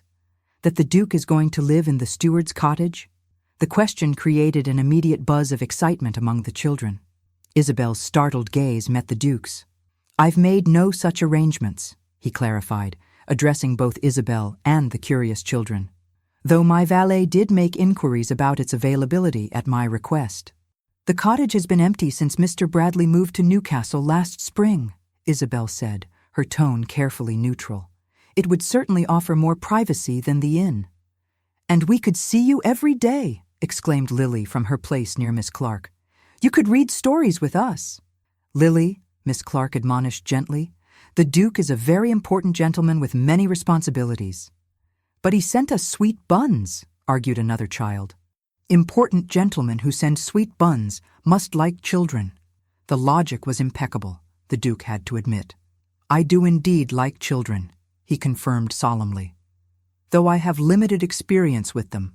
"You can practice with us," offered a serious-faced boy of about 10. "Miss Isabel says practice is how we get better at difficult things." "A wise principle," the Duke agreed, finding himself unexpectedly touched by the children's ready acceptance. "And one I shall consider carefully." The conversation shifted to other topics, but the Duke remained aware of Isabel's thoughtful observation. His potential extended presence at Thornfield, signified by taking the cottage, would alter the haven's dynamic. It was a decision with implications beyond his personal comfort. After dinner, the children helped clear the table before dispersing to their evening activities: reading for the older ones, playtime for the younger, and bedtime preparations for the smallest. The Duke watched the well-organized routine with interest, noting how each child had responsibilities proportionate to their age and abilities. "They're remarkably well-adjusted," he commented to Isabel as they moved to her study for their promised conversation. "Given their circumstances, children are remarkably resilient when provided with stability, affection, and clear expectations," she replied. "Though each has their struggles, Thomas's night terrors, William's occasional aggression, Emily's tendency to hoard food from fear of future scarcity." Her expression softened. "But they heal gradually. They learn to trust again." "Thanks to you," the Duke observed. Thanks to all of us, she corrected. Miss Clark, Mrs. Winters, our other staff. Even the village has embraced them. It requires a community to heal wounded children. They reached her study, where a small fire had been lit to ward off the evening chill. The Duke noticed that the desk had been cleared of the previous evening's historical materials. Instead, a single document lay in the center, sealed with wax but bearing no address. Please sit, Isabel invited, taking her own place behind the desk. The Duke complied, aware of a subtle shift in her demeanor, a tension that hadn't been present during the shared meal. Before we continue our discussion from yesterday, she began, I must ask what you intend by inquiring about the steward's cottage. Direct as always. It was one of the qualities he had most valued in their London interactions, her refusal to engage in the oblique communications that characterized most aristocratic exchanges. I find myself reluctant to leave Thornfield just yet, he admitted. There is still much I wish to understand about my mother's connection to this place, and the cottage would provide more suitable accommodation than the inn for an extended stay. I see. She studied him with those perceptive eyes. And what of your duties in London? Parliament? Your estates? Harrison is managing admirably in my absence. Parliament is not in session. My stewards have maintained my estates efficiently for years. She nodded slowly. And the children's enthusiasm for your potential residence nearby doesn't concern you? They form attachments quickly, Your Grace. If you establish yourself as a presence in their lives, then depart abruptly when your curiosity is satisfied, the impact will be felt. It was a gentle warning, similar to the vicar's, but more specific, more personal. I would not deliberately cause pain to children who have already endured too much, he assured her. If I take the cottage, I would remain for at least several months. Long enough to properly understand my mother's history here, and to establish a formal relationship between the Ashbourne estate and the Haven. A formal relationship? Her brow furrowed slightly. What precisely do you mean? Financial support, at minimum, he clarified. Perhaps an endowment to ensure the Haven's continuation regardless of individual circumstances. Understanding dawned in her eyes. You're proposing to establish the Haven as a charitable endeavor under Ashbourne patronage. It seems appropriate given the Caldwell connection, he replied, and the evident quality of the work being done here. She was silent for a moment, considering. That's very generous, Your Grace. But the Haven has managed adequately thus far without aristocratic patronage. Has it? He asked gently. The innkeeper mentioned anonymous benefactors.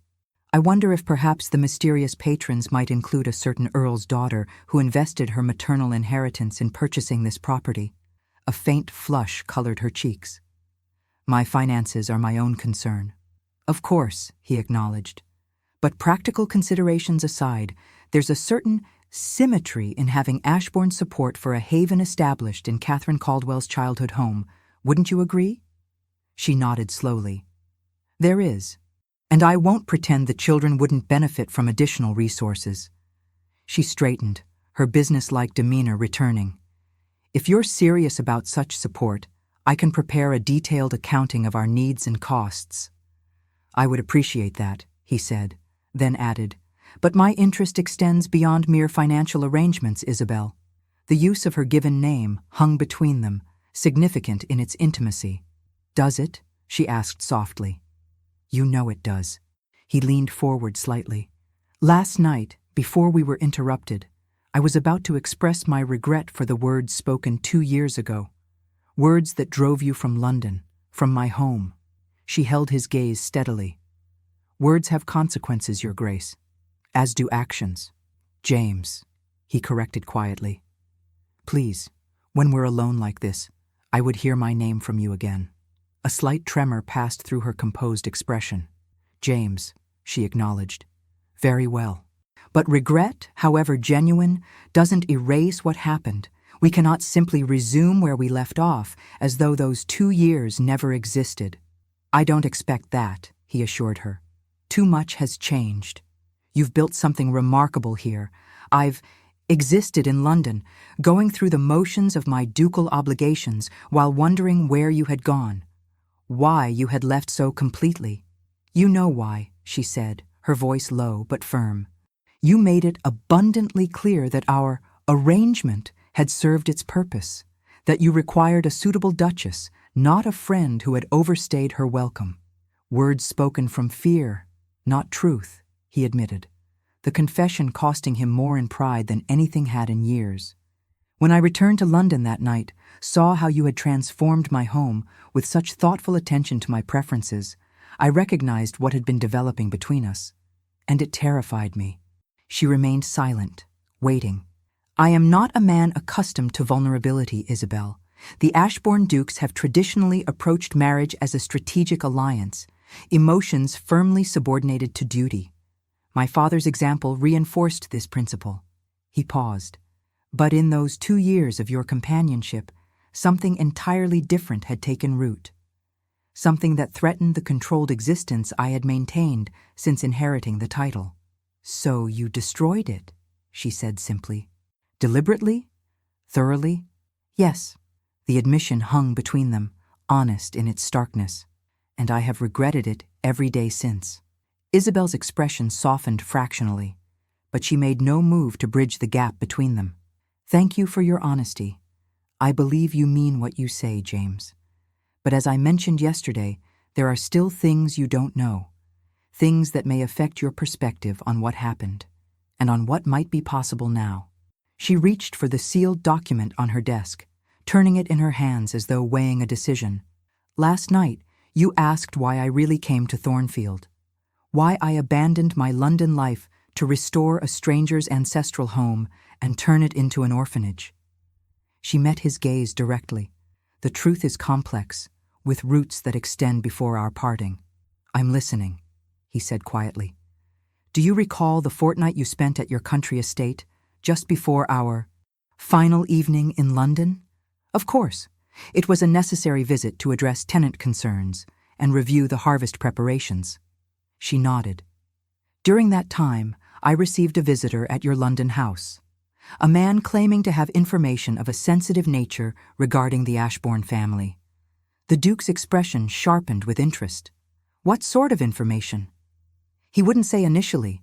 He requested a private audience, which Harrison reluctantly permitted given my established position in your household." She paused. "The man's name was Robert Caldwell." "Caldwell?" The Duke straightened. "A relation of my mother's family?"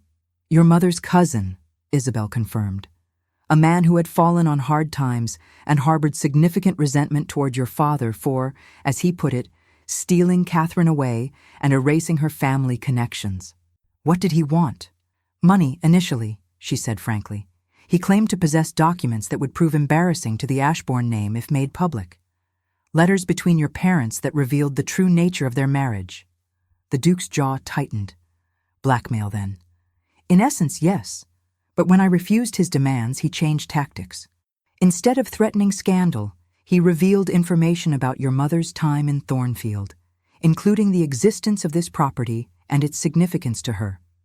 He suggested that your father had deliberately kept you ignorant of your maternal heritage." "Which was evidently true," the Duke observed grimly. "Yes, but there was more." Isabel hesitated, then continued. "He claimed your mother had left something of great personal value hidden at the Caldwell property, something she intended for you to have when you came of age, something your father had prevented her from giving you directly." "What was this item?" "He wouldn't say specifically, only that it was the truth that would set things right." She sighed. It was dramatic and vague, exactly the sort of statement one might expect from a desperate man seeking financial advantage. "Yet you came to Thornfield after our parting," the Duke noted. "Purchased this property. Was it to investigate his claims?" "Partly," she admitted. "I was hurt, angry when I left London. The idea of uncovering a truth your father had suppressed held a certain vindictive appeal, I confess. If I found something that would discomfort the mighty Duke of Ashbourne, it seemed fitting retribution for my dismissal." Her honesty was refreshing, even in its unflattering admission. "And did you find this mysterious item?" he asked. "Not immediately," she replied. "The property was in disrepair, requiring significant restoration before thorough exploration was possible. And during that process, I encountered the local children in need. The haven became my primary focus. But eventually, he prompted. She picked up the sealed document. Eventually, yes, hidden in a concealed compartment of the master bedchamber's mantelpiece. This letter, addressed to you, in your mother's hand. The Duke stared at the document, his heartbeat quickening. A letter from my mother? Written when? Shortly before her death, according to the date, Isabel said quietly.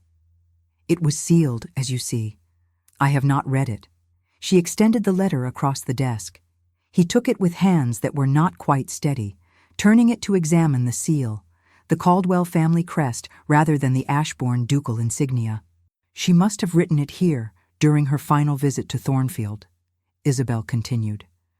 The local physician's records indicate she came for several weeks in the spring of 1801, ostensibly for her health. You would have been 3 years old.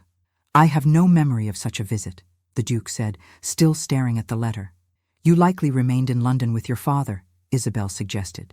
The physician noted she came alone, seeking relief from the London airs that aggravated her consumption. The Duke nodded slowly. She died that summer. I remember little of her, just fragments, the scent of lavender, the sound of her voice reading stories. His thumb traced the edge of the seal. And now, 24 years later, I receive a letter she wrote in her final months. I'm sorry it's taken so long to reach you, Isabel said softly.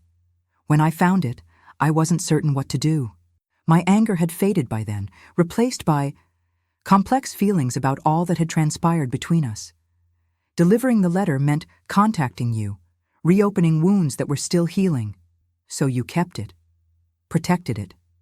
Yes, her gaze was steady, until you arrived in Thornfield, following the clue in my impulsive letter. It seemed faded somehow. The Duke looked up from the document in his hands, studying her face. You've guarded my mother's memory, her heritage, even her final words to me, despite having every reason to wish the Ashbourne name ill after our parting. I've never wished you ill, James, she said quietly. Angry as I was, hurt as I felt, I couldn't bring myself to destroy something precious that belonged rightfully to you. In that moment, looking at the woman who had preserved his mother's legacy while creating something remarkable of her own, the Duke recognized a truth he had been avoiding for 2 years. He had not merely lost a companion when Isabel left. He had lost the one person who saw him as both the Duke and the man, who challenged him to be worthy of both identities. Thank you, he said simply, for keeping this safe until I could receive it properly. She nodded, rising from her desk. You should read it privately. I'll leave you here for a while. As she moved toward the door, he spoke again. Isabel. She paused, turning back. Whatever this letter contains, it doesn't change what I've come to recognize since arriving in Thornfield. The mistake I made 2 years ago.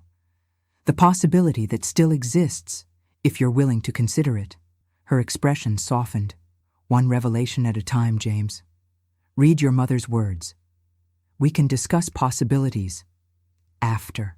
With that, she left him alone with the letter his mother had written nearly a quarter-century before, a communication from beyond death that might well reshape his understanding of both his past and his future. The Duke stared at the sealed letter for several long moments after Isabel's departure. To break the seal would be to create an irrevocable connection to a mother he had scarcely known, to receive her final thoughts across the vast distance of years and death.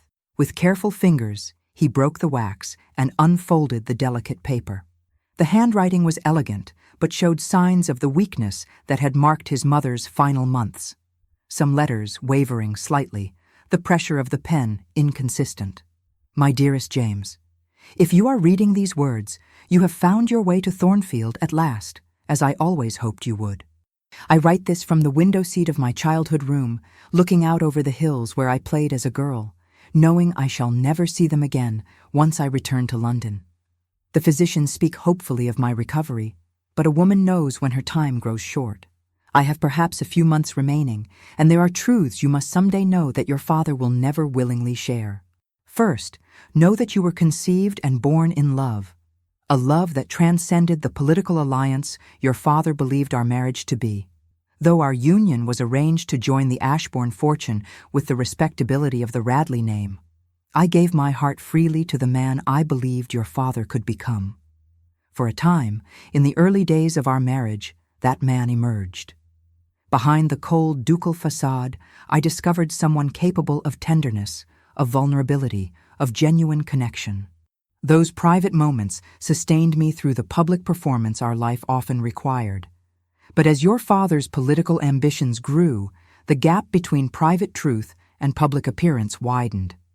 My family's progressive views became an inconvenience, then a liability, as he aligned himself with the conservative forces opposing reform.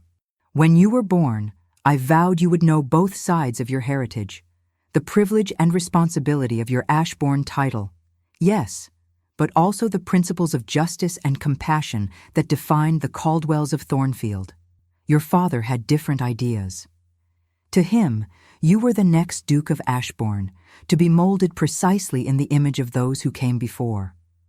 My influence was to be limited, controlled, eventually erased. My failing health has rendered that erasure easier than he might have hoped. By the time you are old enough to read and understand this letter, I will be long gone, and your father will have had years to shape your understanding of the world according to his narrow vision. But I must believe, that something of me lives in you, that somewhere beneath the ducal training, the child who listened with wonder to stories of ordinary people's lives and dignity still exists. The boy who once declared with perfect seriousness that when he was Duke, no child in England would ever go hungry again. It is for that boy, and the man he might become, that I write these words and conceal them where only someone seeking Thornfield's truth might find them. Here is what I wish for you to know, my dearest son. The title you will inherit carries immense privilege, but that privilege is not the measure of your worth. How you use your position to affect the lives of others, that is the true measure of a man, titled or common. Your grandfather Caldwell understood this. Though lacking aristocratic rank, he used his modest influence to advocate for those without voice, the workers in the mines, the children in the factories, the families displaced by enclosure. For this, your father labeled him a dangerous radical. I called him a man of principle. You have the rare opportunity to bridge these worlds, to bring the compassion of the Caldwells to the power of the Ashbourne dukedom, to be the Duke who remembers that his privilege exists alongside the humanity of all people, not above it. I have left something else for you at Thornfield, a small trust established from my personal inheritance. Your father cannot touch it, though he believes all my assets were transferred to the Ashbourne holdings upon our marriage. This money is designated for the education of children from Thornfield and surrounding villages, regardless of their birth or circumstances. The trust documents are with the solicitor in Newcastle, Mr. Henry Wilson. If you have found this letter, seek him out.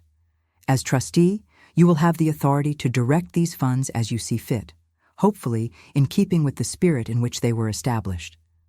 Now I must address what may be the most difficult truth. Your father is not an evil man, James, despite the pain his rigidity has caused. He is a product of his upbringing, his position, his fear of change in turbulent times. I loved him once, not just the man I hoped he could be, but even the flawed, complicated person he truly was. Try to understand him, even as you forge your own path. Break the cycle of cold duty that has defined the Ashbourne line for generations. Find someone who sees beyond the Duke to the man beneath, someone who challenges you, supports you, makes you more than you could be alone. I had glimpses of such a partnership, brief moments when your father allowed himself to be simply James rather than His Grace the Duke.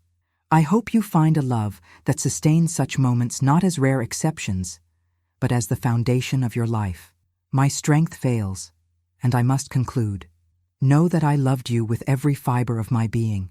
That in you, I saw the possibility of bridging worlds too long divided, that whatever your father may have told you of me, my love was constant, enduring, and remains so even beyond death. Find your own path, my darling boy. Be the Duke your title demands, but never forget the human heart that beats beneath the coronet. With eternal love, your mother, Catherine Caldwell, Blackwood. The Duke read the letter twice, then a third time, each reading revealing new layers of his mother's voice, her hopes, her gentle guidance reaching across decades to the man he had become. When he finally looked up, he discovered his vision was blurred, his cheeks damp with tears he hadn't felt falling.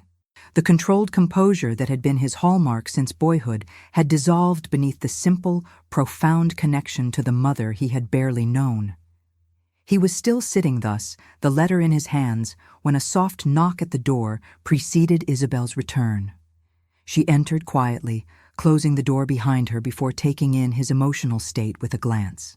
Without comment, she crossed to the small sideboard and poured a glass of brandy, bringing it to him with simple understanding. He accepted it gratefully, taking a steadying sip. "She was remarkable," he said finally, his voice slightly rough. "Far more than the serene portrait in my study ever conveyed."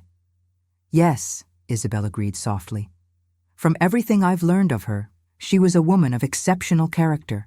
She established a trust," he continued, "for the education of local children, concealed from my father, maintained by a Newcastle solicitor." Isabel nodded. "Mr. Wilson." "Yes, I've met with him. The trust still exists, though inflation has diminished its impact over the years." The Duke looked up sharply. "You knew of it?" "I discovered its existence through parish records while researching the Caldwell family," she explained. "The solicitor confirmed it when I inquired, though he couldn't release details without the trustee's authorization." "Which would be me," the Duke said, understanding dawning. "The trust is why you established the haven here. Not just because of the Caldwell connection to my mother, but because of her commitment to the children of Thornfield." "It seemed appropriate," Isabel acknowledged, "to honor her vision by extending it beyond mere education to comprehensive care for those most vulnerable. Though I couldn't access the trust funds without your involvement, I could implement its spirit with my own resources." He shook his head slightly, marveling at the layers of connection that had brought them to this moment. "All this time, you've been fulfilling my mother's wishes, wishes I never knew existed. Creating something that bridges the Caldwell principles with the Ashbourne resources, exactly as she hoped I might someday do." "I wouldn't claim such grand intentions," Isabel demurred. "My motives were initially more complicated, part curiosity, part wounded pride, part genuine desire to help children in need. Yet the result is the same," he observed. "You've created precisely what my mother envisioned, a place where birth and circumstance don't determine a child's opportunities." She smiled gently. "Perhaps she guided both our paths to this place, in her way."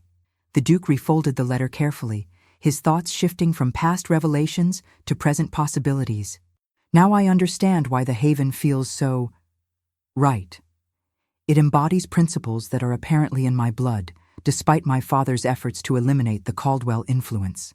"Your mother believed that influence survived in you," Isabel said. "That beneath the ducal training was a boy who once declared no child in England would go hungry during his dukedom." He looked at her with sudden intensity. "Did her letter say that?"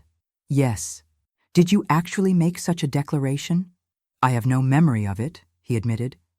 "But it sounds like something a child with more idealism than understanding might proclaim." "The idealism of children often contains wisdom.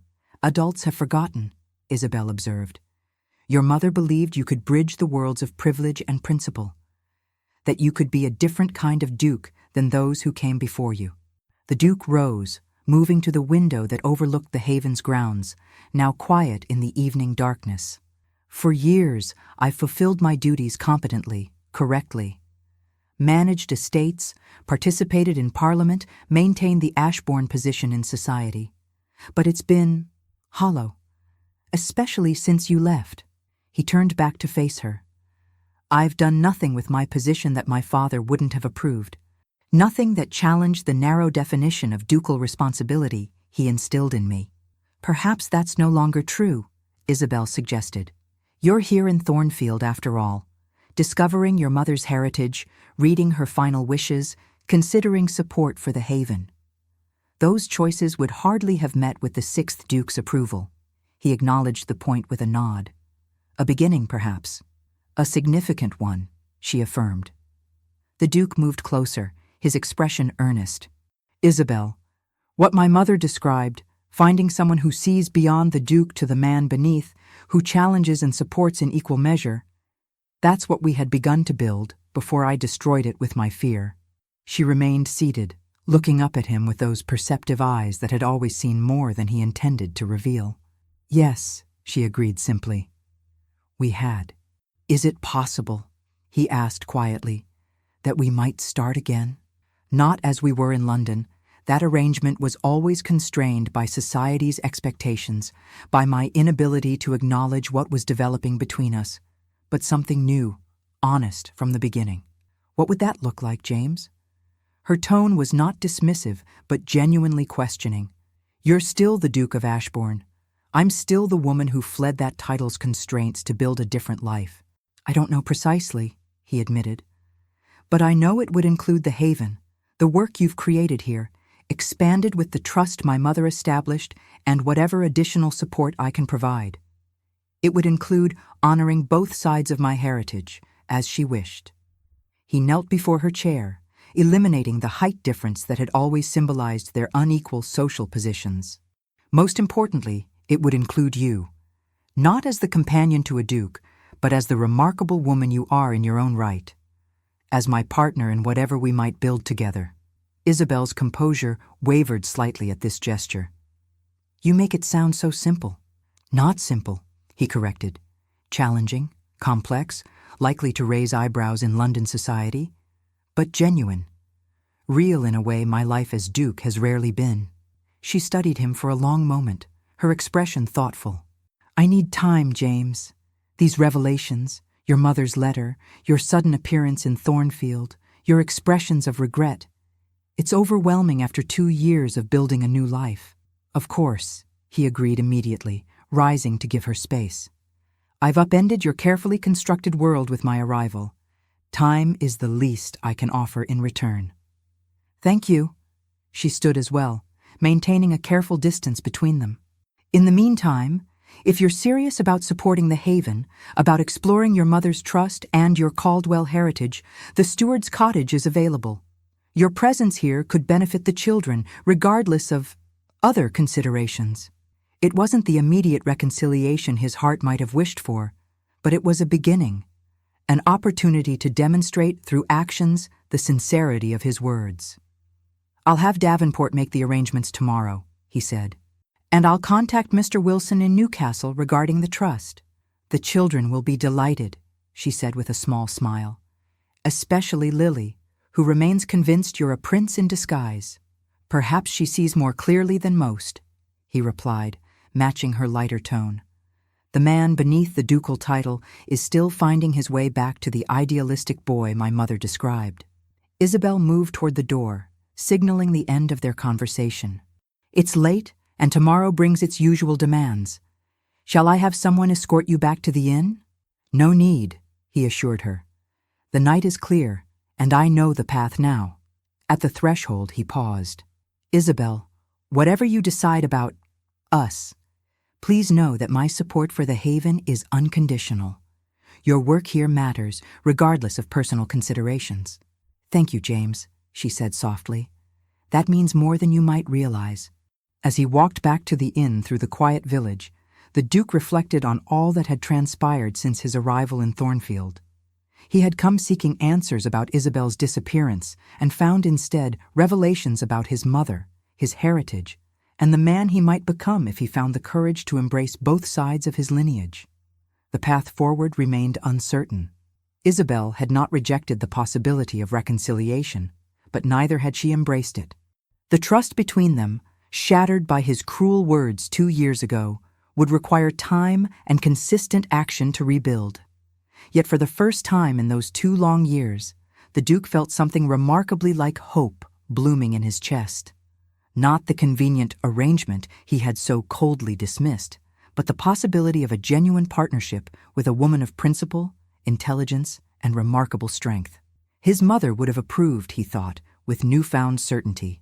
In fact, In her own way, perhaps she had helped guide them both to this moment, this opportunity to bridge worlds too long divided. "Higher, Your Grace, I want to see the whole village."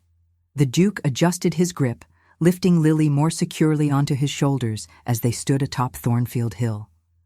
Below, the village spread out in the spring sunshine, the Haven's gardens vibrant with new growth. "Is that better, my lady?" he asked solemnly, using the title that never failed to delight the 6-year-old. "Perfect," she declared, her small hands resting comfortably on his head. "I can see everything now." "Be careful not to pull His Grace's hair," Isabel cautioned, though her expression was more amused than concerned as she spread the picnic blanket on the hillside. "I'm being very careful," Lily assured her earnestly, "just like you taught us for handling important things." The Duke caught Isabel's eye over the child's solemn declaration, sharing a moment of private humor. 6 months of residence in the steward's cottage had thoroughly dismantled whatever remains of ducal formality he might have maintained. It was difficult to stand on ceremony when one regularly played hide-and-seek in the gardens or helped construct precarious towers of wooden blocks in the nursery. "Look!" Lily pointed excitedly. "The new roof on the school is finished." The school, formerly named the Catherine Caldwell Academy, had been the first major project funded by the expanded trust. With the Duke's contributions matched by several of his more progressive-minded peers in London, the modest village school had been transformed into a proper academy serving children from throughout the region, regardless of birth or circumstances. "Just in time for next term," the Duke confirmed, carefully lowering Lily to the ground as Thomas and 3 other children arrived with Miss Clark, carrying the remaining picnic baskets. As the children helped arrange the meal under Miss Clark's direction, Isabel moved to stand beside the Duke, her gaze following his toward the village. "The solicitor sent word that the paperwork for the endowment is complete," she said.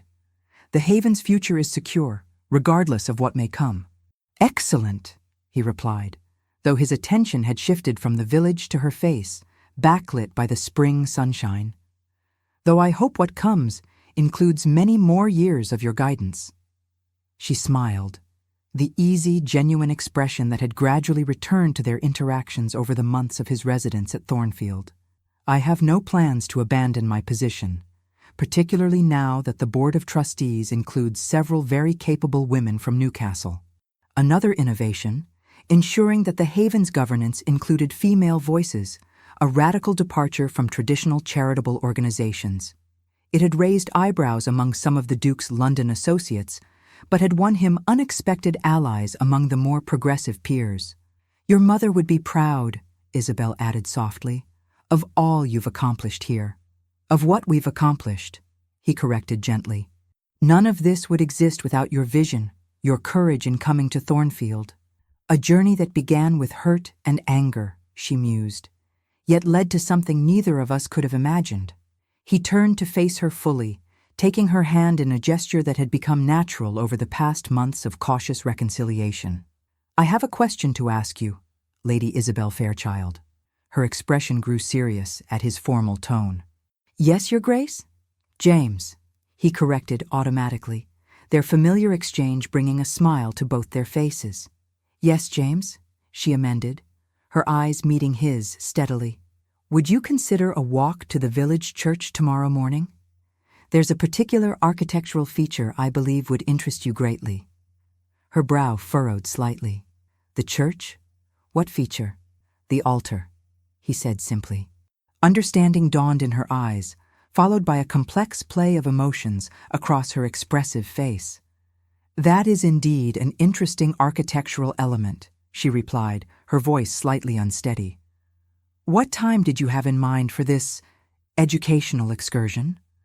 11 o'clock, he suggested, with perhaps a small gathering of witnesses to share the experience. "The children, Miss Clark, Mrs. Winters, my man Davenport, who has developed a surprising affection for country life. The vicar would, of course, be present in an official capacity." "Official," she repeated softly. "Unless," he added, suddenly less certain at her measured response, "you require more time to consider architectural aesthetics in general." A smile slowly illuminated her face. "No," she said with quiet certainty. 6 months of daily lessons in bridging worlds has been quite thorough. I believe I'm ready to examine this particular feature in detail. Relief and joy swept through him with such force that he might have embraced her then and there, had not a chorus of childish voices announced that the picnic was prepared and their presence urgently required. "Miss Isabel, your grace, everything's ready." They turned toward the children, still hand in hand, their private moment of understanding complete without further words. The following morning, the village of Thornfield witnessed a wedding unlike any in its modest history.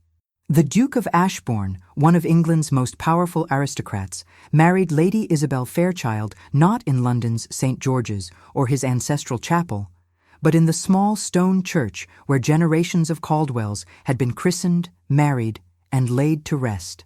The bride wore a simple gown of ivory silk, her only adornment the silver locket she had worn daily for the past 2 years, a locket that, the Duke had recently discovered, contained miniature portraits of both his parents, given to her by his mother's cousin Robert during that fateful London visit. The Duke wore formal attire, but without the elaborate decorations his rank entitled him to display. His expression as he spoke, his vows betrayed none of the cool reserve that had once been his public hallmark, instead revealing the depth of feeling he no longer sought to conceal.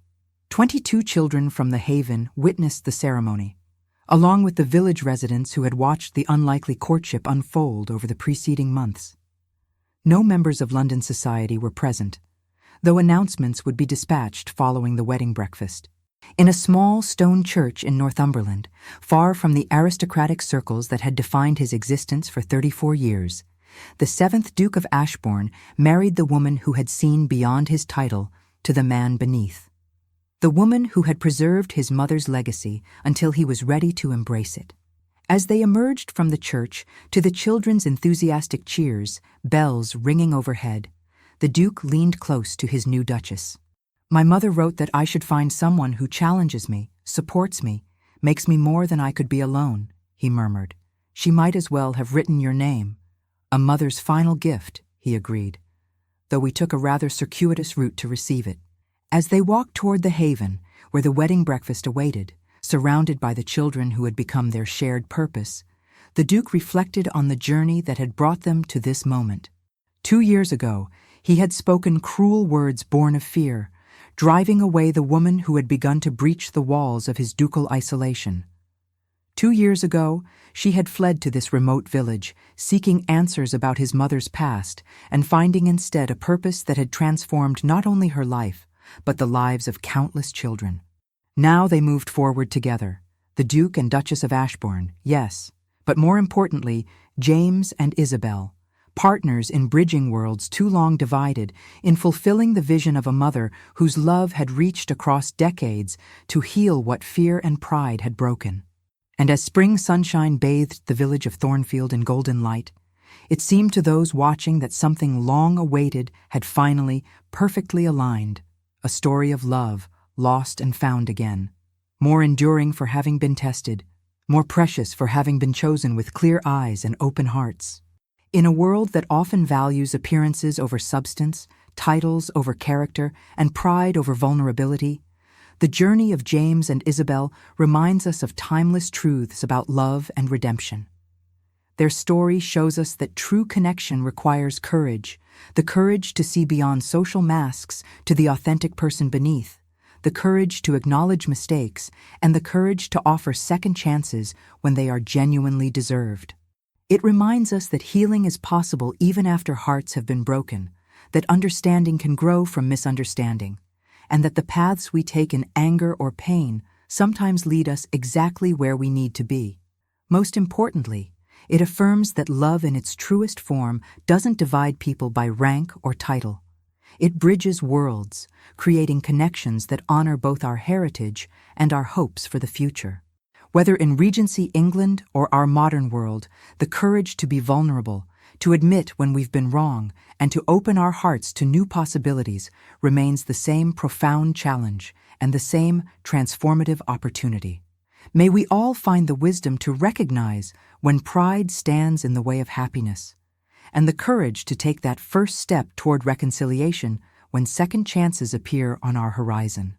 If you enjoyed this Regency romance, please subscribe to our channel for more captivating stories that warm the heart and stir the soul. Like this video if you believe in second chances, and share it with someone who might need a reminder that love can heal even the deepest wounds. Until next time, remember that sometimes the greatest love stories begin not with love at first sight, but with love rediscovered through new eyes.